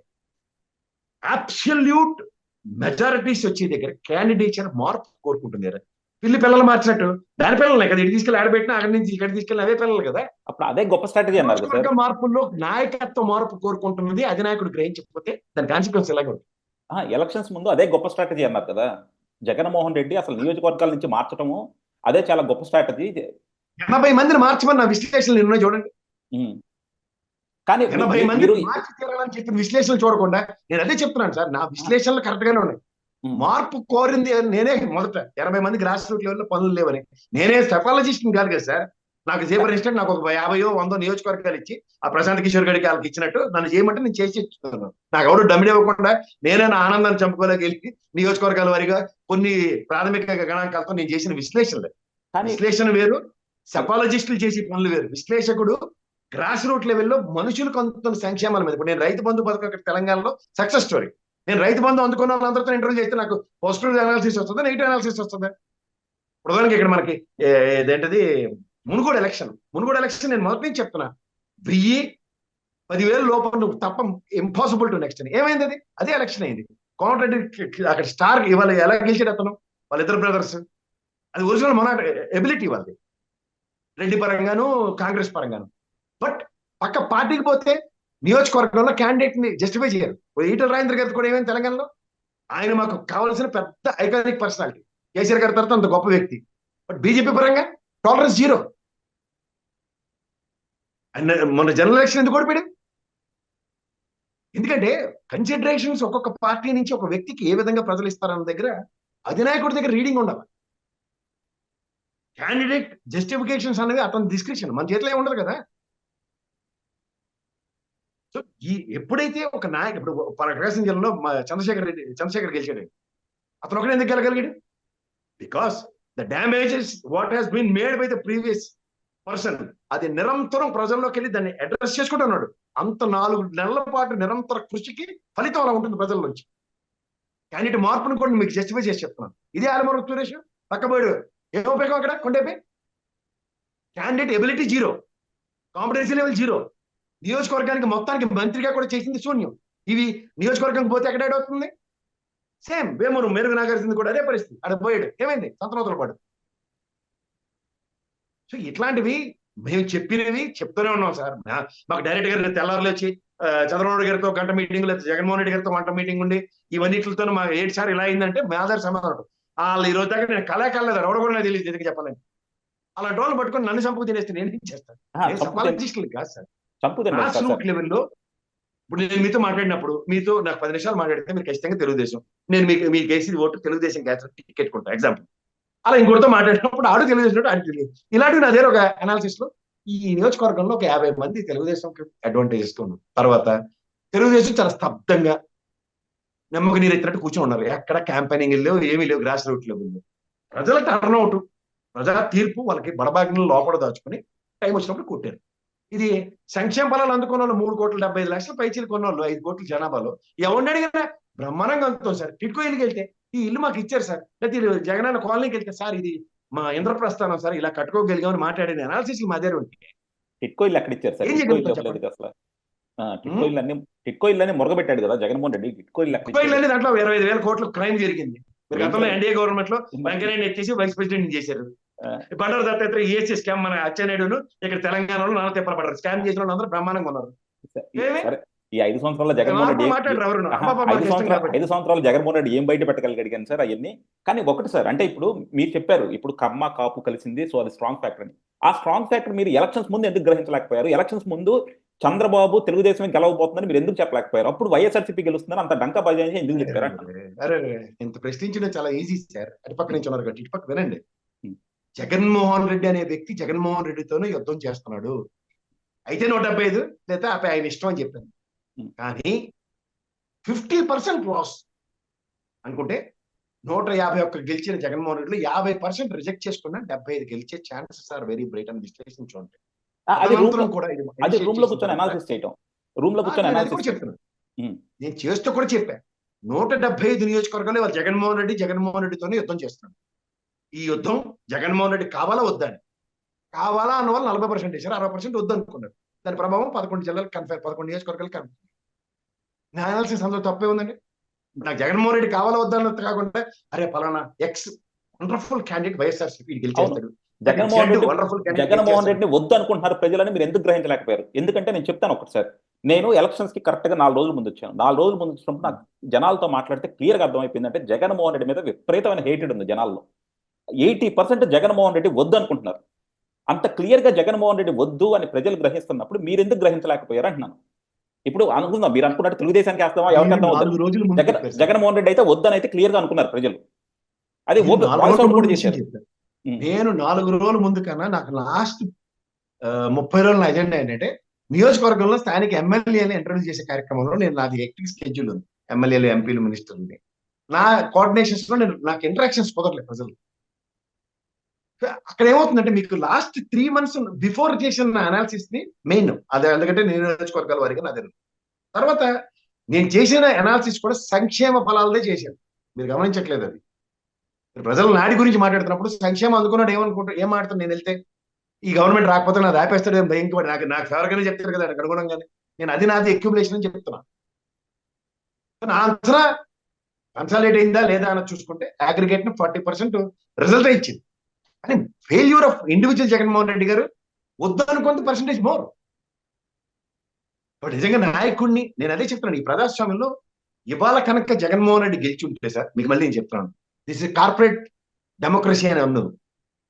నాయకులతో సంబంధంలే, ఆయన నచ్చినట్టు పెట్టుకుంటాడు. వాలంటీర్ వ్యవస్థను ఈ పనికిమాలిన ఐపాకలు, ఈ ప్రశాంత్ కిషోర్ గడి కుక్కమూతి బిందులు అందరినీ పెట్టుకుని ఎవడు మట్టుకాడు యుద్ధాలు చేసుకుని సక్సెస్ అంటారు. బట్ ఇవాళ ఎబిలిటీస్, ఇవాళ మీకు మళ్ళీ నేను చెప్తాను, ఇక్కడ రాబిన్ శర్మ కూడా చేశాడు తెలుగుదేశానికి ఎగ్జాంపుల్ చెప్తున్నాను. ఇవాళ వాడికి సక్సెస్ ఇస్తే దానికన్నా దైత్యం ఇంకోటి ఉండదు. ఎందుకంటే దిస్ ఈజ్ ఏ ప్రజలండి, ప్రజలు నిజంగా వాళ్ళకి కన్సల్టేట్ అయ్యారు. మీరు ఇందాక అన్నట్టు ఎస్ మాకు వద్దు జగన్మోహన్ రెడ్డి అనుకున్న వాళ్ళని వాడు కూడా రీడ్ చేసి ఉంటాడు, ఎవడో రీడ్ చేసి ఉంటాడు. వీళ్ళు ఏంటంటే వీళ్ళు ఇది సర్కిల్లో మీరున్నారు అనుకోండి సార్, మాట్లాడి మార్సులు వేరేగా ఉంటుంది. సర్కిల్ బయట ఎక్కడో మనం ఉండి మన వాయిస్ వాళ్ళ దగ్గరికి వెళ్ళినప్పుడు మనం ఏం చెప్తున్నాం మనం భరించవలసి వస్తుంది బదనామా. ఇది నేను చెప్తున్న విషయం. ఇప్పుడు వాస్తవానికి గతంలో చంద్రబాబు గారికి కూడా ఏ లగడబడ్డాడు లాస్ట్ మూమెంట్ వెళ్ళి చెప్పాడు ఆక్టోపస్ మనకే ఉందండి మొత్తం అని, బొమ్మ ఎలా పడింది 23. నేను అదే చెప్తున్నాను సార్, వాస్తవాన్ని నేను తిరిగి చెప్పా. తాడిపత్రి నేను వస్తూ కూడా చెప్పా, అక్కడ కనుక్కుని నా విశ్లేషణలు ఉంటే చూడండి. జేసీ దివాకర్ రెడ్డి గారు ఆ రోజు ఓటమి చూడబోతున్నారని నాకు గుండె అయిపోయింది. పంచుకోట్లు కదా ఇవి, వాళ్ళ నియోజకవర్గాలు వాళ్ళు పార్టీలకు అతీతంగా వాళ్ళు గెలిచేవాళ్ళు, ఆయన ఓడిపోతున్నారన్న విషయం మాట్లాడితే నాకే గుండె అయిపోయింది ఆ రోజు. దీస్ ఆర్ ఆల్ ప్రజల్లో మనకి మీరు అన్నట్టు లాస్ట్ 3 days 4 days నేను విశ్లేషణ స్టూడియోలో నా సావు నేను తెచ్చాను. అంచేది ఏంటంటే నాకు ప్రజల యొక్క నాడిని నా దగ్గరికి యాక్సెప్టెన్స్ తీసుకునే అంత ఇది లేదు. నాకు వచ్చి ఫెల్లర్స్ కూడా మాకొచ్చి ఎవరు ఉంటాయి ఈ సంక్షేమ ఫలాలు వీటి మీద మేము చేస్తున్నప్పుడు మాటలుగా మేము ప్రయారిటైజేషన్ ఇస్తాం కదా ఎక్కువ. ఆ ప్రయారిటైజేషన్ లో మాకు వచ్చిన విశ్లేషణ ఎంత కాదన్నా తీసుకున్నవాడికి కృతజ్ఞత, నా విశ్లేషణలో కూడా వినండి మీరు, కృతజ్ఞతా భావం అన్నది ఆంధ్ర ప్రజలకు ఉంటుంది, చాటుకుంటారు. అది రామారావు గారి మీద చాటుకోలేపారు, మనం ఎంత తప్పదు. యాహ్! కాకపోతే ఒకటి సార్, అంటే ఇప్పుడు మనం కొంతమంది సోషల్ మీడియా ఇన్‌ఫ్లుయెన్సర్స్ ఉంటాం. అందులో మిమ్మల్నయితే మేము కాదనలేము. మీరు గాని, లేకపోతే ఆరా మస్తాన్ గారు గాని, లేకపోతే మన వేణుస్వామి జ్యోతిష్కులు గాని, ఈ ప్రొఫెసర్ నాగేశ్వరరావు గాని, తెలకపల్లి రవి గాని, మీరంతా గూడా మనం ఈయన రాంగోపాల్ వర్మ గారిని మర్చిపోకూడదు. వీళ్ళంతా గూడా అంటే క్లియర్‌గా చాలా అర్థమవుతుందేంటంటే ప్రజలకి గూడా, అంటే మేము చూసే వాళ్ళందరం గూడా, ఈళ్ళంతా కంపల్సరీ వైఎస్ఆర్‌సీపీతో అలైన్ అయ్యారు. So, YSRCP kind of foot స్టెప్స్‌లో ఈయన నడుస్తున్నారన్నదైతే మాకు క్లియర్‌గా అర్థమవుతా ఉంది. దాని గురించి ఏం కామెంట్ చేస్తారు సార్? ఇప్పుడు మీరు నన్నే ఎగ్జాంపుల్ చెప్తారు సార్. మీరు చెప్పారు మొదట్లో తెలుగుదేశం గురించి విశ్లేషించి కూడా సడన్ గా ఇటుపక్ష ఇచ్చాను కదా. అవును. ఒక విశ్లేషకుడికి, నేనైనా తెలకపల్లి గారైనా నాగేశ్వరరావు గారైనా విశ్లేషకుడు. ఆర్ఆర్ మస్తాన్ గారు ఒక సెఫాలజిస్ట్. ఆయన దీంతో సర్వేలతో నాయకులతో కొంతమంది అలైన్ అయ్యి ఆయన చేశారు. వేణుస్వామి పక్క దీనికి సార్ నాకు అది సంబంధం లేదు. ఆ చిలక జోస్యం గారిని నేను అసలు ఖచ్చితంగా ఎవరిని నమ్మను, నాకు అవసరం లేకుండా. మా పరిస్థితి నేను చెప్తాను. చిలక జోషం, వేణుస్వామి, సెఫాలజిస్ట్ ఆరా మస్తాన్ ఇద్దరు కూడా అలాగే ఫెయిల్ అయ్యారు. అంటే ఫెయిల్యూర్ అదే చెప్తున్నాను, మీరు జాగ్రత్తగా గమనించాలి మమ్మల్ని. మేము విశ్లేషకులుగా మస్తాన్ గారి విషయం ఎందుకు చెప్తున్నానంటే, నాకు జ్యోతిష్ శాస్త్రంలో అనుభవం అంటే వేణుస్వామి గారిలో నేను చెప్పింది రైట్ ఓ రాంగ్ మాకు వదిలేయండి. ఓకే. అయితే నాకు చిలకమర్తి గారు కూడా మంచి ఫ్రెండ్. ఆయన చాలాసార్లు చెప్తాడు, ప్రసాద్ ఇది అంచనాలకు ఇది అవుతుందని.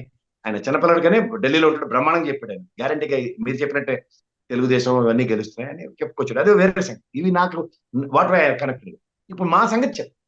మేము విశ్లేషకులం సార్. ప్రభుత్వం ఏం చేస్తుందో దాని మీద విశ్లేషిస్తూ ఉంటాం. ఇప్పుడు ఈ 5 సంవత్సరాలు జగన్మోహన్ రెడ్డి గవర్నమెంట్ మీద విశ్లేషిస్తుంటే మేము 25% వైఎస్ఆర్సీపీ విధానాలు, లేకపోతే జగన్మోహన్ రెడ్డి గారి గురించి ఇవాళ ఇది అది అని మాట్లాడవలసి వస్తుంది. ఇందులో చంద్రబాబు గారితో ఏమని కంపేర్ చేయాలి? ఇప్పుడు నవరత్నాలు ఎగ్జిక్యూషన్ 100కి 100% సక్సెస్ స్టోరీ. దాని మీద విశ్లేషణలు ఉంటాయి. ఇది గతంలో జరిగిందా అన్నదానికి ఇప్పుడు జరుగుతుంది దాని మీద విశ్లేషణలో మమ్మల్ని ఈ 5 సంవత్సరాల పీరియడ్ తీసుకుంటే తెలకపల్లి గారు, నాగేశ్వరరావు గారు అయితే నాకన్నా ముందు నుంచి విశ్లేషిస్తున్నారు. వాళ్ళకి ఈ టర్మ్ ఎందుకు పడిందంటే, ఈ టర్మ్ ని 60% ఓన్ చేసుకోవడం వల్ల 40% ఓన్ చేసుకున్న వాళ్ళు కనబడకుండా పోయింది. నేను అదే చెప్తున్నాను, ఈ ప్రజాస్వామ్యంలో ఫస్ట్ టైం జగన్మోహన్ రెడ్డి కనుక సక్సెస్ చూసుంటే ఎవరికి నోరు ఉండకపోయింది. అసలు మేము ఇంకా విపరీతంగా మాడదు. ఎందుకంటే మొనాటమీ ఆఫ్ డెమోక్రసీ ఐస్ బ్రేకింగ్ అయిపోయింది. ఎందుకు అయిపోయిందంటే ఈ నాయకులు ఎవడ అక్కర్లే, కార్పొరేట్ సెక్టర్కి అలవాటు పడిపోయారు అన్నది చెప్పుందు. అప్పుడేమో సార్ ఇంకా నాయకులు ఎవరు ఇంట్లో కూర్చోడమే. లాస్ట్ 3 నెలలు సోషల్ మీడియాలో కొనిడు, ఈ సఫాలజిస్ట్ గారిని వేసుకోవడం, ఎవడో తగడం కానీ బగడం కానీ తీసుకొచ్చి 10 రూపాయలు తీసుకొచ్చి ఆడ పెట్టి ఈ సావు నువ్వు సావు అంటే అయిపోయింది. ఇది నాదే అనే బ్రహ్మానందం గల్లగా చంద్రబాబు గారు, ఎవరు మన జగన్మోహన్ రెడ్డి గారు, ఎస్ నువ్వు వెళ్ళాక నిలబడు, నా పేరు చెప్పి గెలిచేస్తావు అని. చూడండి, మనకి చిన్నప్పుడు లచ్చికి చీడి సంతగాజు అన్న టైప్ ఎలక్షన్ ఉంటుంది. జరగకుండా ఉన్న ప్రజాస్వామ్యాన్ని ప్రజలే కాపాడుకున్నాం. ఎస్ మాకు ఇలా వద్దు, ఈడే కావాలి మాకు నాయకుడే, ఈ చుట్టూ మేము జరగాలి అన్నది ప్రజలు అలవాటు చేసుకున్నాం. జగన్మోహన్ రెడ్డి ఏం చేసాడు? ట్రాన్స్పరెన్సీ. సచివాలయ వ్యవస్థలుగా వాళ్ళ డెత్ సర్టిఫికేట్, బర్త్ సర్టిఫికేట్ నాకు తెలుసు సార్, మీరు వెళ్ళి ఉంటారు, మీరు బర్త్ సర్టిఫికేట్, డెత్ సర్టిఫికేట్ ఎన్ని ఇబ్బందులు పడతారో నాకు తెలుసు. ఇవాళ అది ట్రాన్స్పరెంట్ గా పనిచేస్తుంది కదా.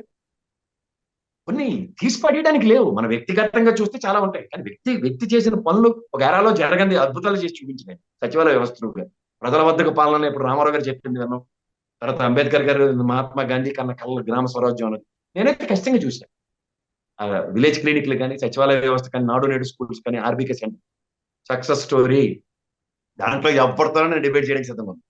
రాష్ట్ర ఖజానా డబ్బులు ఖర్చు పెట్టి మనం అగ్రిగేట్ న ఒక 2200 మంది ప్రజలు ఉన్నదానికి ₹1 ఖర్చు పెట్టి కట్టుకున్న బిల్డింగ్లు. అలాగే గవర్నమెంట్. మీరు 4 సక్సెస్ స్టోరీలు చూస్తున్నారు, పక్కన 10 ఫెయిల్యూర్ స్టోరీస్ ఉన్నాయి కదా జగన్మోహన్ రెడ్డి. వాటిని ఎందుకు అంచనా వేయలేకపోయారు? ఇప్పుడు మీరు సక్సెస్ స్టోరీస్ బాగున్నాయని చెప్పి విశ్లేషణ చేశారు. అలాగే పక్కన ఉన్న ఫెయిల్యూర్స్ మీద ఎందుకు మీరు ఫోకస్ చేయలేనప్పుడు? ఏం ఫెయిల్యూర్స్ చెప్పండి, వాళ్ళు చేసి చెప్పుకోపోవడం. ఇప్పుడు ఏది రాష్ట్రానికి ఆర్థికంగా 10 లక్షలు 5 లక్షలని ఆ పేపర్లు రాసి చదివిన వాళ్ళతో ఎలా అయితే మన ఎక్కడ వస్తాం సార్. ఇప్పుడు మీకు నేను చెప్తుంది అదే, పోర్ట్లు కానీ మీకు ప్రైవేట్ హాస్పిటల్స్ అండి, అడ్మిషన్స్ కూడా అయిపోతున్నాయి. 5 కాలేజీలు ఎగ్జిక్యూషన్లు ఉన్నాయి. మీరు 2019 దాకా మీరు చూసుకుంటే గుంటూరు, విజయవాడ పరిసర ప్రాంతాల్లో ఎన్ని మెడికల్ కాలేజీలు ఉన్నాయి ఒకసారి చెప్పండి. ఇంక్లూడింగ్ ఎయిమ్స్ కూడా అక్కడే పెట్టారు. అనంతపురం శాంక్షన్ అయింది తెలుసా మీకు? అది ఎయిమ్స్ చంద్రబాబు గారు ఉన్నప్పుడు స్టార్ట్ చేశారు సార్. ఇప్పుడు మనం అసలు మీరు జగన్మోహన్ రెడ్డికి ఇవ్వాల్సిన క్రెడిట్ కాదు. ఎయిమ్స్ ఎప్పుడు స్టార్ట్ అయింది సార్? చంద్రబాబు గారు ఉన్నప్పుడు. మీరు ఆ ట్రాన్స్ఫర్ నన్ను క్వశ్చన్ చేయకండి, నేను చెప్తుంది అదే. మళ్ళీ ఎయిమ్స్ అంటే దానికి వినండి సార్, మీరు ఓపిక కావాలా? నేనే చంద్రబాబు గారు ఏమంటలే, మీరు వినండి. గుంటూరు, విజయవాడ పరిసర ప్రాంతాల్లో ఉన్న మెడికల్ కాలేజీలకి తోడుగా ఎయిమ్స్ లాంటిది మళ్ళీ గుంటూరులోనే వచ్చింది. మీ చంద్రబాబు గారు తెచ్చారు. శబాష్ శబాష్ శబాష్. అనంతపురికి కదా విభజన హామీలో మనకు కావాల్సింది. ఉమ్. ఎందుకు అక్కడికి వచ్చింది?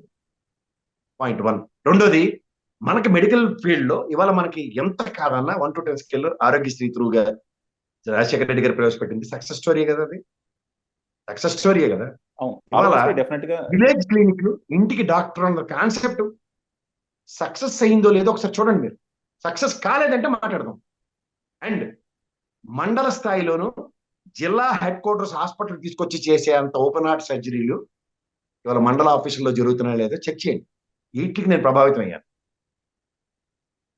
ఏనంటే మీరు ఇంకా పాడేరు అరకుల నుంచి తొట్టిలు కట్టుకుని ఆడవాళ్ళు తీసుకొస్తున్నారు, ఇవన్నీ చెప్పడానికి ప్రభుత్వాలు 70 ఏళ్ళు బట్టి జరుగుతూనే ఉన్నాయి. నా ఇవాళ పాయింట్ మీకు అంటే, నా పాయింట్ ఏంటంటే చెప్పుకోకపోవడం ఏంటంటే పోర్టులు కట్టింది, హాస్పిటల్ కట్టింది, సచివాలయ వ్యవస్థకి ₹1 కోటి దగ్గర దగ్గర 4కి ఆర్బీకేకి సచివాలయానికి ఇట్లన్నిటికి ఖర్చు పెట్టింది. అది చెప్పుకోకపోతే అది జడ్డితనం. అలా ఎంతసేపు పవన్ కళ్యాణ్ ఆడుకుని పాడుకుని ఆయన మీద ఆడిపోసుకోపోయి కాలక్షేపం అయింది. 5 ఏళ్ళు పడుతుంది ఏంటంటే మీరు చెప్పినట్టు 11 స్థానాలకు పరిమితి భజన చేసుకోవాల్సి వస్తుంది. చేసింది చెప్పుకోకరావడం కూడా తప్పును సరిదిద్దుకోపోవడం. వీళ్ళ ల్యాండ్ టైటిలింగ్ యాక్ట్ మంచిది, ఎంత మంచిది అంటే అంత మంచిది. కానీ దాంట్లో అతికిపోతే ఏమవుతుంది? అలాగే రోజా లాంటి మినిస్టర్ని పెట్టుకున్నప్పుడు పర్యాటక శాఖ సంబంధం మీద అవగాహన లేకుండా డాన్సులు వేసుకుని జబర్దస్త్ స్కీమ్లు వేసుకుని వాళ్ళే రివర్స్ వాళ్ళే చొక్క తీసేశారు. ఆవిడకి ఎవడ పని ఆడు చేయకుండా పనికిమాలిన పనులు చేస్తే వచ్చి వైబ్రేషన్స్ వైబ్రేషన్స్ కళ్ళ తల్లాడి పార్టీకి పడుతుంది. అదే కనపడింది. లాస్ట్ టైం అంతే తెలుగుదేశంలో ఎవడన్నా నోరికి మాట్లాడాడే, అదేమిటమ్మా రోజు కూర్చేసుకుని అక్కడ పోలవరంలో కూర్చుని ఉండిపోయాడు. తవ్వుకు పోయింది ఎవరు? వసంత కృష్ణ ప్రసాద్. ఈసారి ఏమైంది? తిరిగి ఆయన కూర్చోబెట్టి నీ మనోడు మళ్ళీ కుర్చీ ఇచ్చి పోలవరం దగ్గర కూర్చోబెడతారు. ఇవెవరు మాట్లాడరు సార్. అంటే సార్ ఇది ప్రజల తీర్పు అండి. ప్రజలకి డిసైడ్ అయ్యారు. మీరు అందాక అంటే జగన్మోహన్ రెడ్డి వద్దు అనుకున్నారు, వేసారు. కావాలనుకుని 151 ఇచ్చారు, అక్కర్లేదు అనుకుని 164 గెలిపించారు. అంతే. దీంట్లో నేను అంచనేయలేదు, వేణుస్వామి వేయలేదు, మన ఆర్ఆర్ మస్తాన్ గారు తప్పు చెప్పారు, నాగేశ్వరరావు గారు తప్పు చెప్పారు, తెలకపల్లి గారు. మేము ఎవరు సార్? ఇప్పుడు మీ ఇంట్లో ఒక గ్రామంలో నేను లేదు, 10 మందిని కలవచ్చు. మీరెవరనే మాటను తక్కువగా తీసేయచ్చు సార్. ఎందుకంటే మీలాంటి వాళ్ళు ఎంతో మందిని ఇన్ఫ్లుయెన్స్ చేస్తున్నారు. అలాంటి ఇన్ఫ్లుయెన్స్ చేసే వాళ్ళందరినీ కూడా జగన్మోహన్ రెడ్డి పట్టుకున్నాడు అన్నది ఒక జనాల్లో ఉన్న కామెంట్ అన్నమాట. మళ్ళీ ఏం ప్రలోభపరిచింది అంటే ఏదైనా అవ్వచ్చు సార్. ఇప్పుడు కొంతమందికి ఏదైనా అంటే ఏంది ఏదైనా ఇప్పుడు మనకి ఒక ఆత్మాభిమానం, మనం ఒక మనిషి దిగజారుడుతనం. మీరు జర్మనీలో కూర్చొని మీ విలువైన సమయాన్ని పెట్టి తెలుగుదేశానికి భజన చేద్దాం అనుకున్నారండి. ఎగ్జాంపుల్ నేను చెప్తున్నాను. మీరు నాకు తెలుసు, మీకు తెలుగుదేశాన్ని సపోర్ట్ చేసిందే. మీరు ups and downs, miserable failures Telugu Desam పరంగా ఉంటూ మీకు జల్ల కొట్టింది కూడా నాకు తెలుసు. మీరు మీడియా ఒకటి, మైరా మీడియా ఒకటి, తెలుగుదేశం పార్టీ ఆఫీస్ చుట్టూ తిరిగి ఒక ఇండివిజువల్ క్యాండిడేట్లు ఎంతంత మోసాలు చేశారో నాకు తెలుసు. మీడియా హౌస్లనే పరిరక్షించిన వాళ్ళని పట్టుకుని మీరు ఏం మాట్లాడతారు సార్? ఇది ఒకటి గుర్తుంచుకోండి. ఆత్మాభిమానాన్ని పోనీ మీరు అన్నట్టు 3 సంవత్సరాల్లో తెలుగుదేశానికి నేను ఫేవర్ చేశానని అనుకుంటున్నాను. నాకేమొచ్చింది చెప్పండి ఒకసారి, కనుక్కోండి. అవును ఇచ్చారని కనుక్కోండి సార్. ఎదురు నేను వెళ్ళి నా సొంత డీజిల్ నాకు ఖర్చులు పెట్టుకుని వీళ్ళు క్లాసులు చెప్పొచ్చాను. విజయవాడ, హైదరాబాద్ ఎక్కడ, విజయవాడ ఎక్కడండి? ఓ ట్రిప్కి 10,000 ఖర్చు అవుతుందా? అదా అవుడిచ్చాడు. ఓ టీ ఇచ్చారు నాకు. ఇన్ని స్టూడియోకి వెళ్తాను అవునా అడగండి. ఓ టీ తప్ప ఏమైనా ఇస్తారేమో? ఏడాడ మాదాపూర్ ఉంటే స్టూడియో, ఎక్కడి నుంచి కార్ వేసుకుని వెళ్తున్నా. నన్ను సపోర్ట్ చేస్తుంది ఎవరో నాకు తెలుసు, మా ఆవిడ, మా ఫ్యామిలీ. ఎవరండి ఎవరు నేను ఐఎమ్ ఇండివిజువల్. నా ఇండివిజువల్ ఎంటర్‌ప్రెన్యూర్ స్కిల్స్ నాకు తెలుసు. నేనేంటో, నా పరిస్థితి ఏంటో నాకు సమాజానికి తెలుసు. ఎవడో తెలుగుదేశం ఉన్నాడు, ఎవడో దమ్ముంటే మాట్లాడమనండి. నేను పలానా అడుగు పలానా తీసుకున్నానండి. ఎవడోడు ఎలాంటి నాకు తెలుసు. వైఎస్ఆర్ చెప్పిన అడగండి, చెప్పండి సార్. ఎవడన్నా నేను 10 రూపాయలు ఇచ్చాను అడిగి దీనివల్ల ఈ అమ్ముడు పోయాడో తెలియని ప్రూవ్ చేయమనండి. నా బ్యాంక్ అకౌంట్ ఉంటుంది కదా, రండి చూద్దాం. ఏం దేనికైనా సిద్ధంగా ఉన్నా. ఏంటి సార్ ఎక్కడున్నాం మనం? నా ఫోన్ నెంబర్ తో సైతం 30 సంవత్సరాలు బట్టి ఇదే ఫోన్ నెంబర్, అదే అకౌంట్. ఐఎమ్ ఓపెన్, దేనికైనా సిద్ధం. కానీ ఇది ఒకటి చెప్పండి సార్. అంటే జనరల్ గా కూడా అందరికీ ఉన్న పర్సెప్షన్ ఏంటంటే, ఇప్పుడు విశ్లేషకులు మీరందరూ కూడా సిగ్నిఫికెంట్ టైం స్పెండ్ చేస్తూ ఉన్నారు. మీకు ఇప్పుడు మేము ఛానల్స్ అంటే ఇప్పుడు నాకు తెలుసు గత 5 సంవత్సరాలుగా మీరు కానీ, అడుసుమిల్లి గారు కానీ, అప్పసాని రాజేష్ గారు కానీ, ఎవరికైనా సరే మేము ₹1 ఇచ్చేది ఉండదు. మీరు మేము అడిగితే మాకున్న కనెక్షన్స్తో కావచ్చు, అభిమానంతో కావచ్చు, మీరు వస్తారు. కానీ అసలు మీరు ఇంత టైం స్పెండ్ చేస్తున్నప్పుడు అసలు మీకు వచ్చే యూజ్ ఏంటి? ప్యాషన్ అండి ఇది. ఒకడికో ప్యాషన్ ఉంటుంది, ఒకడికో ప్యాషన్ ఉంటుంది. నాకు పాలిటిక్స్ అంటే చాలా ఇష్టం. నాకు రాష్ట్ర ప్రయోజనాల విషయంలో నా గలం ఎప్పుడైనా చూడండి. అమరావతి విషయంలో నేను ఒక్కసారి కూడా పల్లెత్తి మాట మాట్లాడలేదు. అలా పక్కనే ఉన్నా. న్యాయం ఎక్కడ ఉంది? ఈ రోజుకి కూడా నేను డిబేట్ లో కూడా తొడకొట్టి మరీ చెప్తాను, అమరావతి రాజధాని ఎవరున్నా మీరండి. అవతల వైఎస్ఆర్సీపీ వాడు, తెలుగుదేశం వాడు, జనసేన నాకు అనవసరం. వాళ్ళు మాట్లాడుతూ ఉంటారు రాజధాని లేని రాష్ట్రం అని. అది జడ్డితనానికి నిదర్శనం. జడ్డి వాళ్ళు మాత్రం వాడతారు రాజధాని లేని రాష్ట్రం అని. ఎందుకంటే 3 రాజధానుల బిల్లు విరమించుకుంది జగన్మోహన్ రెడ్డి. రాష్ట్రపతిని కలిసి మండలి చైర్మన్ సంతకం లేకుండా కూడా బిల్లు పాస్ చేశారని దృష్టికి తీసుకెళ్ళింది. రాజ్యాంగ సంక్షోభంగా వస్తుందని చెప్పింది చంద్రబాబు నాయుడు గారు. ఈ ఇల్లే రాజధాని లేని రాష్ట్రం అంటే వాళ్ళ జడ్డిమాలో కనుక నాకు సంబంధం లేదు. నేను ఖచ్చితంగా చెప్తా, 3 రాజధానుల బిల్లు విరమించుకున్న తర్వాత జగన్మోహన్ రెడ్డి కూడా చచ్చినట్టు అమరావతిని యాక్సెప్ట్ చేశారు. 10 ఏళ్ళు బట్టి కరస్పాండెన్స్ అమరావతికి చేరుతుంది. నిర్మలా సీతారామన్ వచ్చి రాజధాని లేని రాష్ట్రం అంటే అలా శశి థరూర్ గారికి ఒక్కడికి అర్థం అవుతుంది. వాళ్ళిద్దరు మాడుకుని ఇంగ్లీష్. సార్ ఇప్పుడు కూడా నేను అంటే యూట్యూబ్ లో కనుక చూస్తే చంద్రబాబుని విశ్లేషిస్తా, చంద్రబాబు మీద అంటే ఆయన ఆయన రాజనీతిజ్ఞత కావచ్చు, ఆయన ఎకనామికల్ ఎఫిషియన్సీ కావచ్చు, అయినా సరే బెస్ట్ వీడియోస్ ఎవరిని చూస్తుంటే మాత్రం కేఎస్ ప్రసాద్ గారికి వస్తాయి.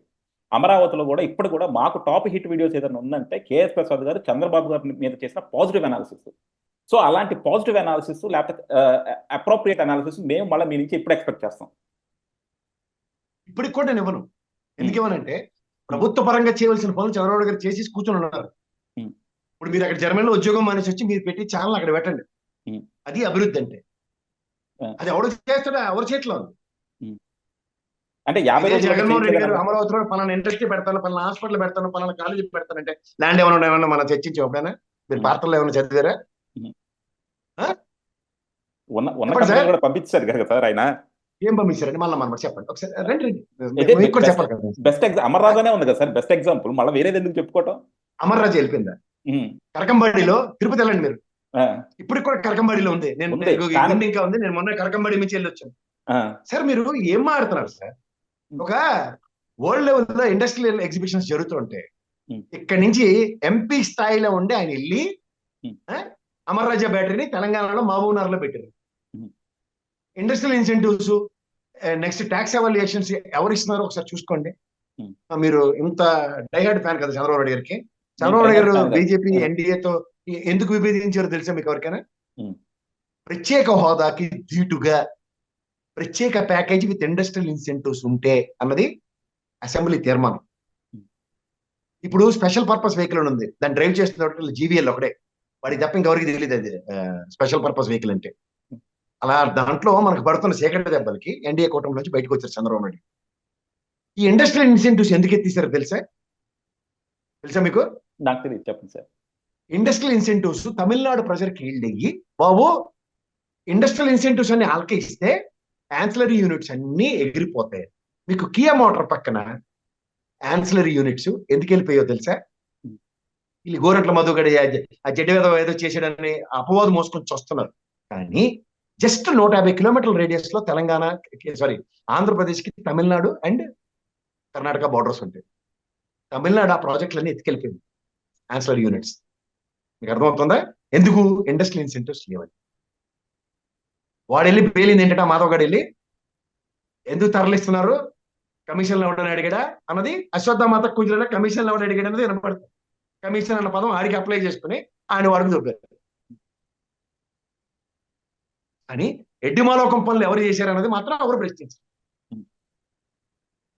మరి 5 సంవత్సరాలు జగన్మోహన్ రెడ్డి ఇది ప్రశ్నిస్తే చాలా బాధగా ఉంటుంది. మీకు ఇండస్ట్రీలు తరలిపోతున్నాయి బయాసుడు. మరి గ్రాసిమ్ యూనిట్ సార్ మీకు తెలుసా? గ్రాసిమ్ యూనిట్ జగన్మోహన్ రెడ్డి గారు రిబ్బన్ కట్ చేశారు. ఈ గ్రాసిమ్ యూనిట్ 2017-18లో సిఏఏ సమిట్ లో ఇండస్ట్రియలైజేషన్ కి ఒప్పందం. అది ఎవరిది? చంద్రబాబు నాయుడు గారు. ఎగ్జిక్యూషన్ ఎప్పుడైంది? ఎవరు ఓపెన్ చేశారు? మరి దాన్ని తరలిపోవడం అంటారా? అంటే జగన్మోహన్ రెడ్డి గారు తరలించాలి, నిజంగా అందరినీ తోలియాలంటే మీరు చెప్పినట్టు అమర్రాజా బ్యాటరీ అంటే రొటీన్ పొల్యూషన్ చెక్ అండి అది. అమర్రాజా బ్యాటరీకి కాలుష్యం, ఆ కార్బన్ ఎంత కలుస్తుంది దాని మీద ఇవాళ కూడా అది ఫంక్షనింగ్ లో ఉంది. కరకంబాడిలో, తిరుపతిలో కొత్త ప్లాంట్ ఎప్పుడైతే మహబూబ్ నగర్ లో పెట్టారో దాని మీద ఏంటంటే ఇండస్ట్రియల్ తరలిపోతుంది. సోషల్ మీడియా హౌసెస్ ఎలా తయారైంటే భజన, జింగి చిక్కం భజన. మీడియా హౌసెస్ అనే కదండి, అందరూ కూడా అదే భజన చేస్తున్నారు. ఎవరు చేయాల్సింది ఎవరికి కావాలి. నాకేం రిస్ట్రిక్షన్ లేదు. ఎవడు పిలిచిన వెళ్తాను, ఎవడు పిలిచిన ఎలాగ మాడతాను.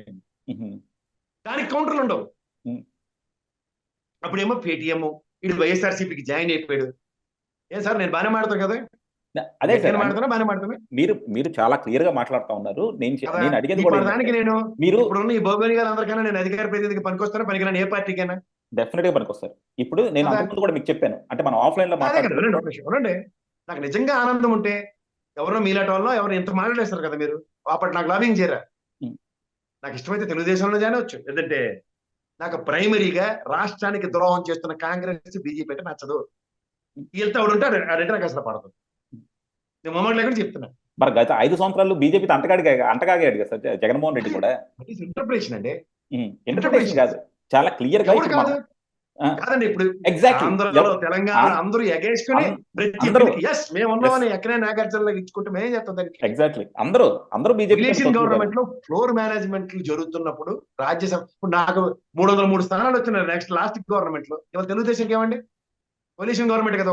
ఒక సొట్టకర్ర ఏమో బీజేపీకి, తెలుగుదేశం ఇంకో సొట్టకర్ర నితీష్ కుమార్. ఆ కన్సిస్టెన్సీలో నితీష్ కుమార్ నమ్ముకుని వాడికి ఏం కావాలంటే అది ఇస్తున్నారు. మనమే పాపం చేసామండి. మంత్రిత్వ శాఖలు పౌర విమాన శాఖ ఇచ్చారు మనకి రామ్మోహన్ నాయుడు గారికి, మనిషి అంత మనిషికి. ఏమండి ఆ చెట్లు కూలిపోయి ఇదంతా అదాని గడ్డి అదాని పెట్టడానికి ఇచ్చే పరిస్థితి మంత్రిత్వం ఏమి, ఉక్కు మంత్రిత్వం గెలిచారు లింగలింగ మన కుమారస్వామి ఇచ్చేస్తారు ఉక్కు శాఖ. ఆడు వచ్చి ఇక్కడ పరమాయిస్తాం మన మీద ఎందుకు. విశాఖ స్టీల్ ప్లాంట్ కి రామ్మోహన్ నాయుడు గారు లాంటి మంత్రి ఉంటే ఏం చేయాలో చేసి ఉంటాడు. అందుకని ఉక్కు శాఖలో మనకి ఎవరు పోనీ ఈయన విమాన శాఖ మంత్రి కదా పాప. ఆయన తప్పట్లు కొడుతుంటే పార్లమెంట్ లో నాకు గుండె చెరువు అయిపోయింది. ఎందుకంటే మాకు ఎర్రనాయుడు గారు మానవుడు దేవుడు. నాకు ఉత్తరాంధ్రలో నేను చదువుకుంటున్నప్పుడు ఒక మనిషి మాకు గౌతు రచన గారు ఆయన్ని చూస్తే మాకు యాస్ మా జైగెంట్ పర్సనాలిటీలు అనుకునేవాళ్ళు. వాళ్ళ అబ్బాయి భోగాపురం ఎయిర్పోర్ట్ కి ఒక ఎలకేషన్ ఏముందో చూపించమనండి బడ్జెట్ లో. రాష్ట్రానికి విభజించిన తర్వాత వేరే మినిమం 5 కోట్లు కావాలా. కర్నూలు కడప ఎలకేషన్స్ అయ్యే కింద మీద పడి రాష్ట్రం నుంచి ఏమండి సివిల్ ఏవియేషన్స్ అన్ని ఆల్ కంట్రోల్ ఉంటాయి కదా. యా ఎలకేషన్స్ ఏవి మనం ముందు డబ్బులు ఖర్చు పెడతాను కదా అదానికి ఏదైనా పెట్టడానికి. ఇవి మాట్లాడకూడదు తప్పండి. అరే మేము వైఎస్ఆర్సీపీ కండువా పడిపోయింది, వైఎస్ఆర్సీపీ అలా అయితే చూడు బడ్జెట్ పెట్టగానే ఎన్డీఏ ఇది కుళ్ళు అందుకే మాట్లాడు. మా బడ్జెట్ చూసి మాట్లాడు ఎలకేషన్స్ ఎవరా బాబు అని. 50 రోజులకి మాట్లాడినప్పుడు 5 సంవత్సరాలకి జగన్మోహన్ రెడ్డి మీద కూడా చాలా మాట్లాడచ్చు కదా, ఎందుకు మాట్లాడలేదు అనేది మా ప్రశ్న. మాట్లాడలేదు సార్, ఎందుకు మాట మీరు వెనకపోతే నేనేం చేయాలా. ఈడ తెలుగుదేశం నుంచి పోయాడు, వైఎస్ఆర్సీపీకి అమ్ముడు పోయాడు బొత్తలు కొట్టి నేను మీ హెడ్డింగ్ పెట్టి నాకు తిట్లు. మీ వీడియోలో నన్ను అడిగా అరే ఏంద్రా హెడ్డింగ్ అని నన్ను తిడుతుంటారు. బాబు కింద నేను ఏం మాట విన్నామంటే వినం, ఉమ్ముడిపోయేవరా పేటిఎం గాడెవరా అని. సరే కానీ ఏం చేస్తాం. నేను ప్రతి ఒడికి చిన్నప్పుడు అమ్మ అన్నం తినిపించాడు బాబు ఇదిరా విశ్లేషణ అని ఇండివిజువల్ విశ్లేషణ చేయలేను కదా. వినాలి, అందుకనే ఓపిక తెచ్చుకోవాలి. ఏం మాడుతున్నాం వినాలి. అవే వినరు. ఒక హెడ్డింగ్ లేదా ఒక పదం అలా అన్నట్టు అని బిట్ కట్ చేసి పంపిస్తారు. ముందు ఉండదు వెనక ఉండదు. సరే సార్, అంటే లాస్ట్ క్లోజ్ చేసేద్దాం. క్లోజ్ చేసే ముందు ఒక క్వశ్చన్ సార్. ఇప్పుడు జగన్మోహన్ రెడ్డి గారు నిన్న కాక మొన్న ఢిల్లీ వెళ్ళి ధర్నా చేశారు. ఇప్పుడు అందరు క్వశ్చన్ ఏంటంటే జగన్మోహన్ రెడ్డి గారికి నీకు లాస్ట్ 2 years గా లేకపోతే నీకు రాజ్యసభలో సిగ్నిఫికెంట్ ఇన్ఫ్లుయెన్స్ ఉంది, నువ్వు ఉంటే తప్ప బిల్లు పాస్ అయిన పరిస్థితి ఉంది. ఆ రోజుల్లో కూడా నువ్వు బీజేపీ నుంచి ఏం తెచ్చుకోలేకపోయావు. అలాగే ఇప్పుడు నువ్వు ఢిల్లీలో ధర్నా వెళ్ళి అసలు రాజకీయ హత్య కాందానికి నువ్వు ధర్నా చేస్తున్నావు. అలాంటి ధర్నా చేసే బదులు వాళ్ళ చెల్లి కూడా అడిగేది ఏంటంటే నువ్వు స్పెషల్ స్టేటస్ కానీ బాబాయిని చంపిన దానికి కానీ ఎందుకు ధర్నా చేయలేదు అంటుంది. ఇప్పుడు కూడా జగన్మోహన్ రెడ్డి ఇంకా అవే చీప్ పాలిటిక్స్ చేసుకోవడం వల్ల రాష్ట్రానికి కానీ ఆయన పార్టీకి కానీ బెనిఫిట్ ఉంటుంది అంటారా? ఇదొకటే మనం క్లోజింగ్ లో మాట్లాడదాం సార్. చెప్పండి. పిఎస్సి సమావేశంలో 21 మంది అంటే తెలుగుదేశం జనసేన ఎమ్మెల్యేలు ఎంపీలు, 4 వైఎస్ఆర్సీపీకి సంబంధించిన ఎంపీలు. వీళ్ళ 4 మాత్రమే ప్రత్యేక హోదా గురించి అడిగారు. అలాంగ్ విత్ 21 మంది అడగలేదు. జయరాం రమేష్ ట్వీట్ చూడండి. జయరాం రమేష్ కాంగ్రెస్ తరఫున బీఎస్సీ మీటింగ్కి వెళ్ళి పాయింట్ 1. ఇందులో మీకు మళ్ళీ చెప్తున్నా, ఎన్డీఏతో ఎగేసుకుని తెలుగుదేశం జనసేన పొత్తు దేనికి పెట్టుకుంది, అది ముగిసిన అధ్యాయం అని క్రిస్టల్ క్లియర్ గా చెప్పిన తర్వాత కూడా పొత్తు పెట్టుకుంది ఎవరు? ప్రత్యేక హోదా మీద. అందుకనే గమ్మున ఉన్నారు, మాట్లాడచ్చు. అమరావతికి అన్న పదం లేకపోయినా సరే క్యాపిటల్కి 15,000 అప్పు అన్నది అశ్వత్థమాత కొంచెం ఇష్టం. మీరు ఇందాక జగన్మోహన్ రెడ్డి ధర్నా గురించి మాట్లాడుతున్నారు సార్. మీకు లా అండ్ ఆర్డర్ అన్నది రాష్ట్ర పరిధిలో ఉంటుంది. గతంలో అమిత్ షాకి రాయిచ్చి కొట్టిన తర్వాత కూడా అమిత్ షా గారు అక్కడ దేశంలో నేను హోమ్ మినిస్టర్ కాబట్టి అని చెప్పి మిలిటరీ కమాండ్ అంతటే తీసుకొచ్చి ఆంధ్రప్రదేశ్ మీద యుద్ధంకి రాలే. ఫెడరల్ ఫ్రంట్ రాష్ట్రానికి ప్రతి రాష్ట్రానికి డిస్కషన్స్ ఉంటాయి. Other than union territories. ఢిల్లీలో ఎడితే ఒకటి, ఆ కేజ్రీవాల్ ఎడ్డిమాలో కల్లా భరించవలసి వస్తుంది. గవర్నర్ నేను సెంట్రల్ హోమ్ మినిస్టర్ నేను అని చేత మనకి ఆ ప్రాబ్లం లేదండి. మన లా అండ్ ఆర్డర్ మన purview. Law and order lapses ని ప్రధానికి వ్యక్తిగత హత్య, రాజకీయ హత్య, ఈ రెండింటికి తెలుగుదేశం కూటమి మాట్లాడుతుంది ఏంటంటే రాజకీయ హత్య కాదది, పర్సనల్ హత్య. రాజకీయ హత్య అయినా పర్సనల్ హత్య అయినా లా అండ్ ఆర్డర్ పరువులో, లా అండ్ ఆర్డర్ కాపాడవలసింది ఎవరు? రాష్ట్ర ప్రభుత్వం. అంత పైశాచికంగా అలా నరికేస్తే వినుకొండలో లా అండ్ ఆర్డర్ ఫెయిల్యూర్ కింద ఎస్టాబ్లిష్ చేయాలి కదా ఫస్ట్ పాయింట్. రెండోది, మీకు ఎస్పీల్ని ఈ నెలల్లో మార్చే కార్యక్రమంలో లా అండ్ ఆర్డర్ మీద ఫుల్ కంట్రోల్ లేదు. ముచ్చుమర్రి ఘటన, ఆ పిల్ల ఇప్పటికి దొరకలే, చిన్నపిల్ల, అవసరం తెలియని పిల్ల. వాళ్ళు మైనర్లు అంటారు. ఇప్పుడు మనం చిన్నప్పుడు స్కూల్లో చదువుకుంటున్నప్పుడు చూడండి, అవతల వాళ్ళు ఏమైనా కోతి పని చేస్తే అది పెద్ద హీరో వర్షిప్ లాంటి, అది మామిడికాయ కోసారట్రా సెట్ ఎక్కని ఎంతమంది 10 మందిలో ఎలా చర్చనీయాంశాలు ఉంటాయి. ఇలాంటి విష బీజాలు ఆ పిల్లలు ఎంతమందికి ఇచ్చేసి ఉంటారు చూడండి. ఇవి కదా రాష్ట్ర ముఖ్యమంత్రి స్థాయిలో ఎంత కదన్నా కన్న తండ్రి స్థానం అది. రాష్ట్రానికి ముఖ్యమంత్రి చేయరంటే ఒక పెద్ద మనిషి తండ్రి స్థానం. ఎంతమందిని అలర్ట్ చేయాలండి ఆయన ముఖ్యమంత్రి గారు? ఉపాధ్యాయుల్ని, పేరెంట్స్ ని. ఒక జనరల్ స్టేట్మెంట్ అన్నది ఎప్పుడు ఇచ్చారు? నేను అసెంబ్లీ సెషన్స్ లో కంక్లూజన్ బిఫోర్ డే అని ఇచ్చారు. లా అండ్ ఆర్డర్ పట్ల ఈ విధంగా నేను ఉండబోతున్నాను. హోంమంత్రి గాని, సంబంధిత ముఖ్యమంత్రి గారు కానీ ఆ ముచ్చుమర్రి లాంటి ఘటనలు ఖండిస్తూ ఒక పేపర్ స్టేట్మెంట్స్ లాంటి ఏమైనా చూసారా మీరు? ప్రతిదానికి diverting politics. But diverting politics are taking place, law and order కి భంగం కలుగుతున్నప్పుడు ఒక చేతావని. మీరు ఎంత కాదనే వాళ్ళ దక్షిణాదిన ఉన్న ఏడీఎంకే పార్టీ కానీ, లేదంటే ఆమ్ ఆద్మీ పార్టీ కానీ, తృణమూల్ కాంగ్రెస్ కానీ అక్కడ వాయిస్ ఇచ్చింది చూసారా మీరు? సమాజ్వాదీ పార్టీ కానీ. ఇది కొత్త. ఇప్పుడు ఇండియా కూటమిలో వాళ్ళు ఉన్నారండి. వాళ్ళు ఎందుకు ఆగేసుకొని వచ్చారు? ఇవాళ కేంద్రంలో ఉన్న కాంగ్రెస్ బీజేపీ మీద ఇసుకెత్తి పనరు. ఆల్టర్నేటివ్ కావాలి. విపి సింగ్ లాంటి వాడు గవర్నమెంట్ ఫామ్ చేసినప్పుడు రామారావు గారిని మర్చిపోకండి. యునైటెడ్ ఫ్రంట్ అన్నది. యునైటెడ్ ఫ్రంట్ లాంటిది కొత్త ఫ్రంట్ కి నాంది పలుకుతుంది. ఎందుకంటే మీరు సదరన్ స్టేట్స్ లో ఆ స్థాయి జగన్ కుమార్ ఆనెస్ట్ గా మాట్లాడుతున్నాం. దోచుకోవడానికి అలవాటు చేయలేదు సార్ కేంద్ర ప్రభుత్వంలో ఉన్న ఎన్డీఏ కూటమి కానీ యూపీఏ కూటమి. యునైటెడ్ ఇవాళ మీరు తృణమూల్ కాంగ్రెస్, ఒరిస్సాలో నవీన్ పట్నాయక్ గారు, ఇవాళ తెలుగుదేశం అనండి, జగన్మోహన్ రెడ్డి గారు అనండి, ఆంధ్రప్రదేశ్ ఇవాళ కేసీఆర్ గారు TRS party, Tamil Nadu ADMK DMK, కేరళలో కమ్యూనిస్ట్ గవర్నమెంట్, అలాగే కర్ణాటకలో ఇదే నిలకడలేని మన ముఖ్యమంత్రి కుమారస్వామి లేటాడు రీజనల్ పార్టీస్తో. ఈ ప్రాబల్యంతో ఒక 150 స్థానాలు పైచిలుక శాసించే స్థాయికి వెళ్ళారు అనుకోండి సార్ రీజనల్ పార్టీ. నెక్స్ట్ ఎలా ఉంటుంది? ఈ ప్రభుత్వం ఇంకొక సంవత్సరం 2 సంవత్సరాలు ముక్కుతూ మూలుగుతూ ఉంటుంది తప్ప దడేలమంటది. యూపీ ఎలక్షన్స్ రేపు సమాధానం ఎలా ఉంటుంది చూడండి. మీరు వెయిట్ చేయండి. సంచిత ఏంటంటే ప్రతి వాడు వేదికలు క్రియేట్ చేసుకుంటారు సార్. ఈ రాజకీయం, జగన్మోహన్ రెడ్డి 5 సంవత్సరాలు రాజకీయాలు చేయకుండా కార్పొరేట్ స్టైల్లో నడిపిద్దాం అన్న దానికి రాజకీయం చేస్తే అనేది మొదలెట్టి రాజకీయం చేస్తాడు. ఇప్పుడు అపోజిషన్ ఉన్నప్పుడు రాజకీయం చేయడానికి వెసులుబాట్లు ఉంటాయి ఎవరికైనా. రూలింగ్ గవర్నమెంట్ ఉన్నప్పుడు చంద్రబాబు నాయుడు 2 రోజులు అడ్మినిస్ట్రేటివ్ క్లస్టర్స్ లో ఎలా నలిగిపోతాడు ఆయన? అన్ని చూసినవే సార్. మనం మీరంటే చిన్నవాళ్ళు, నాకన్నా 10-15 ఏళ్ళు ఖచ్చితంగా చిన్నవాళ్ళు ఉంటారు. మేము ఈ 1947 రాజకీయాల నుంచి చదువుకుంటూ చూసుకుంటూ వస్తున్న వాళ్ళం. నేను అప్పుడు పుట్టావని అడగొచ్చు, అది కాదు. నాకు రాజకీయ అవగాహన, నేను చదువుకున్న డిగ్రీ దగ్గర నుంచి నాకు దాని మీద విపరీతంగా నాకు ప్రభావితం అవుతుండేవాడిని.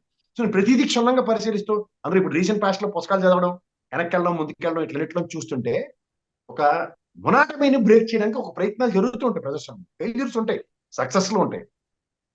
ఒక దేశ రాజకీయాల్ని ఒక ప్లాట్ఫామ్ మీద తీయడానికి ఎన్డీఏ కూటమిలు ఏర్పాటు చేయడం చంద్రబాబు నాయుడు గారు ఆ టైంలో ఒక సక్సెస్ స్టోరీ. యునైటెడ్ ఫ్రంట్ దీంట్లో రామారావు గారు సక్సెస్ స్టోరీ. అలా ఒక్కొక్కసారి ఒక్కొక్క బ్రేకింగ్ జరుగుతుంది. ఇప్పుడు కేసీఆర్ గారు ఫెడరల్ ఫ్రంట్ అన్నాడు, తర్వాత ఆయన ఇండివిజువల్ గా జాతీయ పార్టీ అన్నాడు. ఒక ప్రయత్నం విఫలమే అవ్వచ్చు, కానీ ముఖ చిత్రాలు మార్చే విధానాలు ఎలా ఉంటాయన్న దాంట్లో మీ చేతులు నా చేతిలో ఉండదు. Success will always comes from failures and success will always comes from criticism also. అంటే ఇది రెండు జరగకుండా ప్రజాస్వామ్యాలు ఏవి ఉండవు. అంటే తాత్కాలికంగా దీర్ఘకాలికంగా రాజకీయాలు ఆలోచించే విధానంలో ప్రతి ఓడు ఒక రాజకీయ అవకాశాన్ని ఎస్టాబ్లిష్ చేసుకుంటూ వెళ్తారు. దాంట్లోంచి అవుట్కమ్ ఎలా ఉంటుంది అన్నది కాలం నిర్ణయిస్తుంది. ఎప్పుడు ఊహించలేదు బీపీ సింగ్ లాంటి ప్రధానమంత్రి అవుతాడని, చంద్రశేఖర్ అవుతాడని, నిద్రకి ఎక్కువ ప్రాధాన్యత ఇచ్చే దేవగౌడ అవుతాడని ఎవడు ఊహించలేదు. అవుతాయి, అవన్నీ జరుగుతాయి. చరిత్ర అదే. ఆ చరిత్ర మనం తెలుసుకోగలగాలి. ఆ చరిత్ర నుంచి గుణపాఠాలు నేర్చుకుని కొంతమంది పరివర్తన చెందుతూ పాలిష్ చేసుకుంటూ ముందుకెళ్ళారు అనుకోండి, ఏమవుతుంది? ఏదైనా జరగవచ్చు, అద్భుతం. జరగబోయేది మన చేతిలో లేనప్పుడు 5 సంవత్సరాల క్రితం జగన్మోహన్ రెడ్డిని అడిగితే 30 సంవత్సరాలు శాశ్వత ముఖ్యమంత్రి అనుకున్నారు. తెలుగుదేశం కూడా ఆల్మోస్ట్ తట్టబట్ట సర్దుకుని ఉంది. కానీ ఒక మూమెంటం వచ్చిన తర్వాత వాళ్ళు ఎలా ఫ్లేర్ అప్ అవుతారో, ఎలా గేమ్ చేస్తారో, ఎలా సంఘటితం అవుతారో అన్నది ప్రశ్న.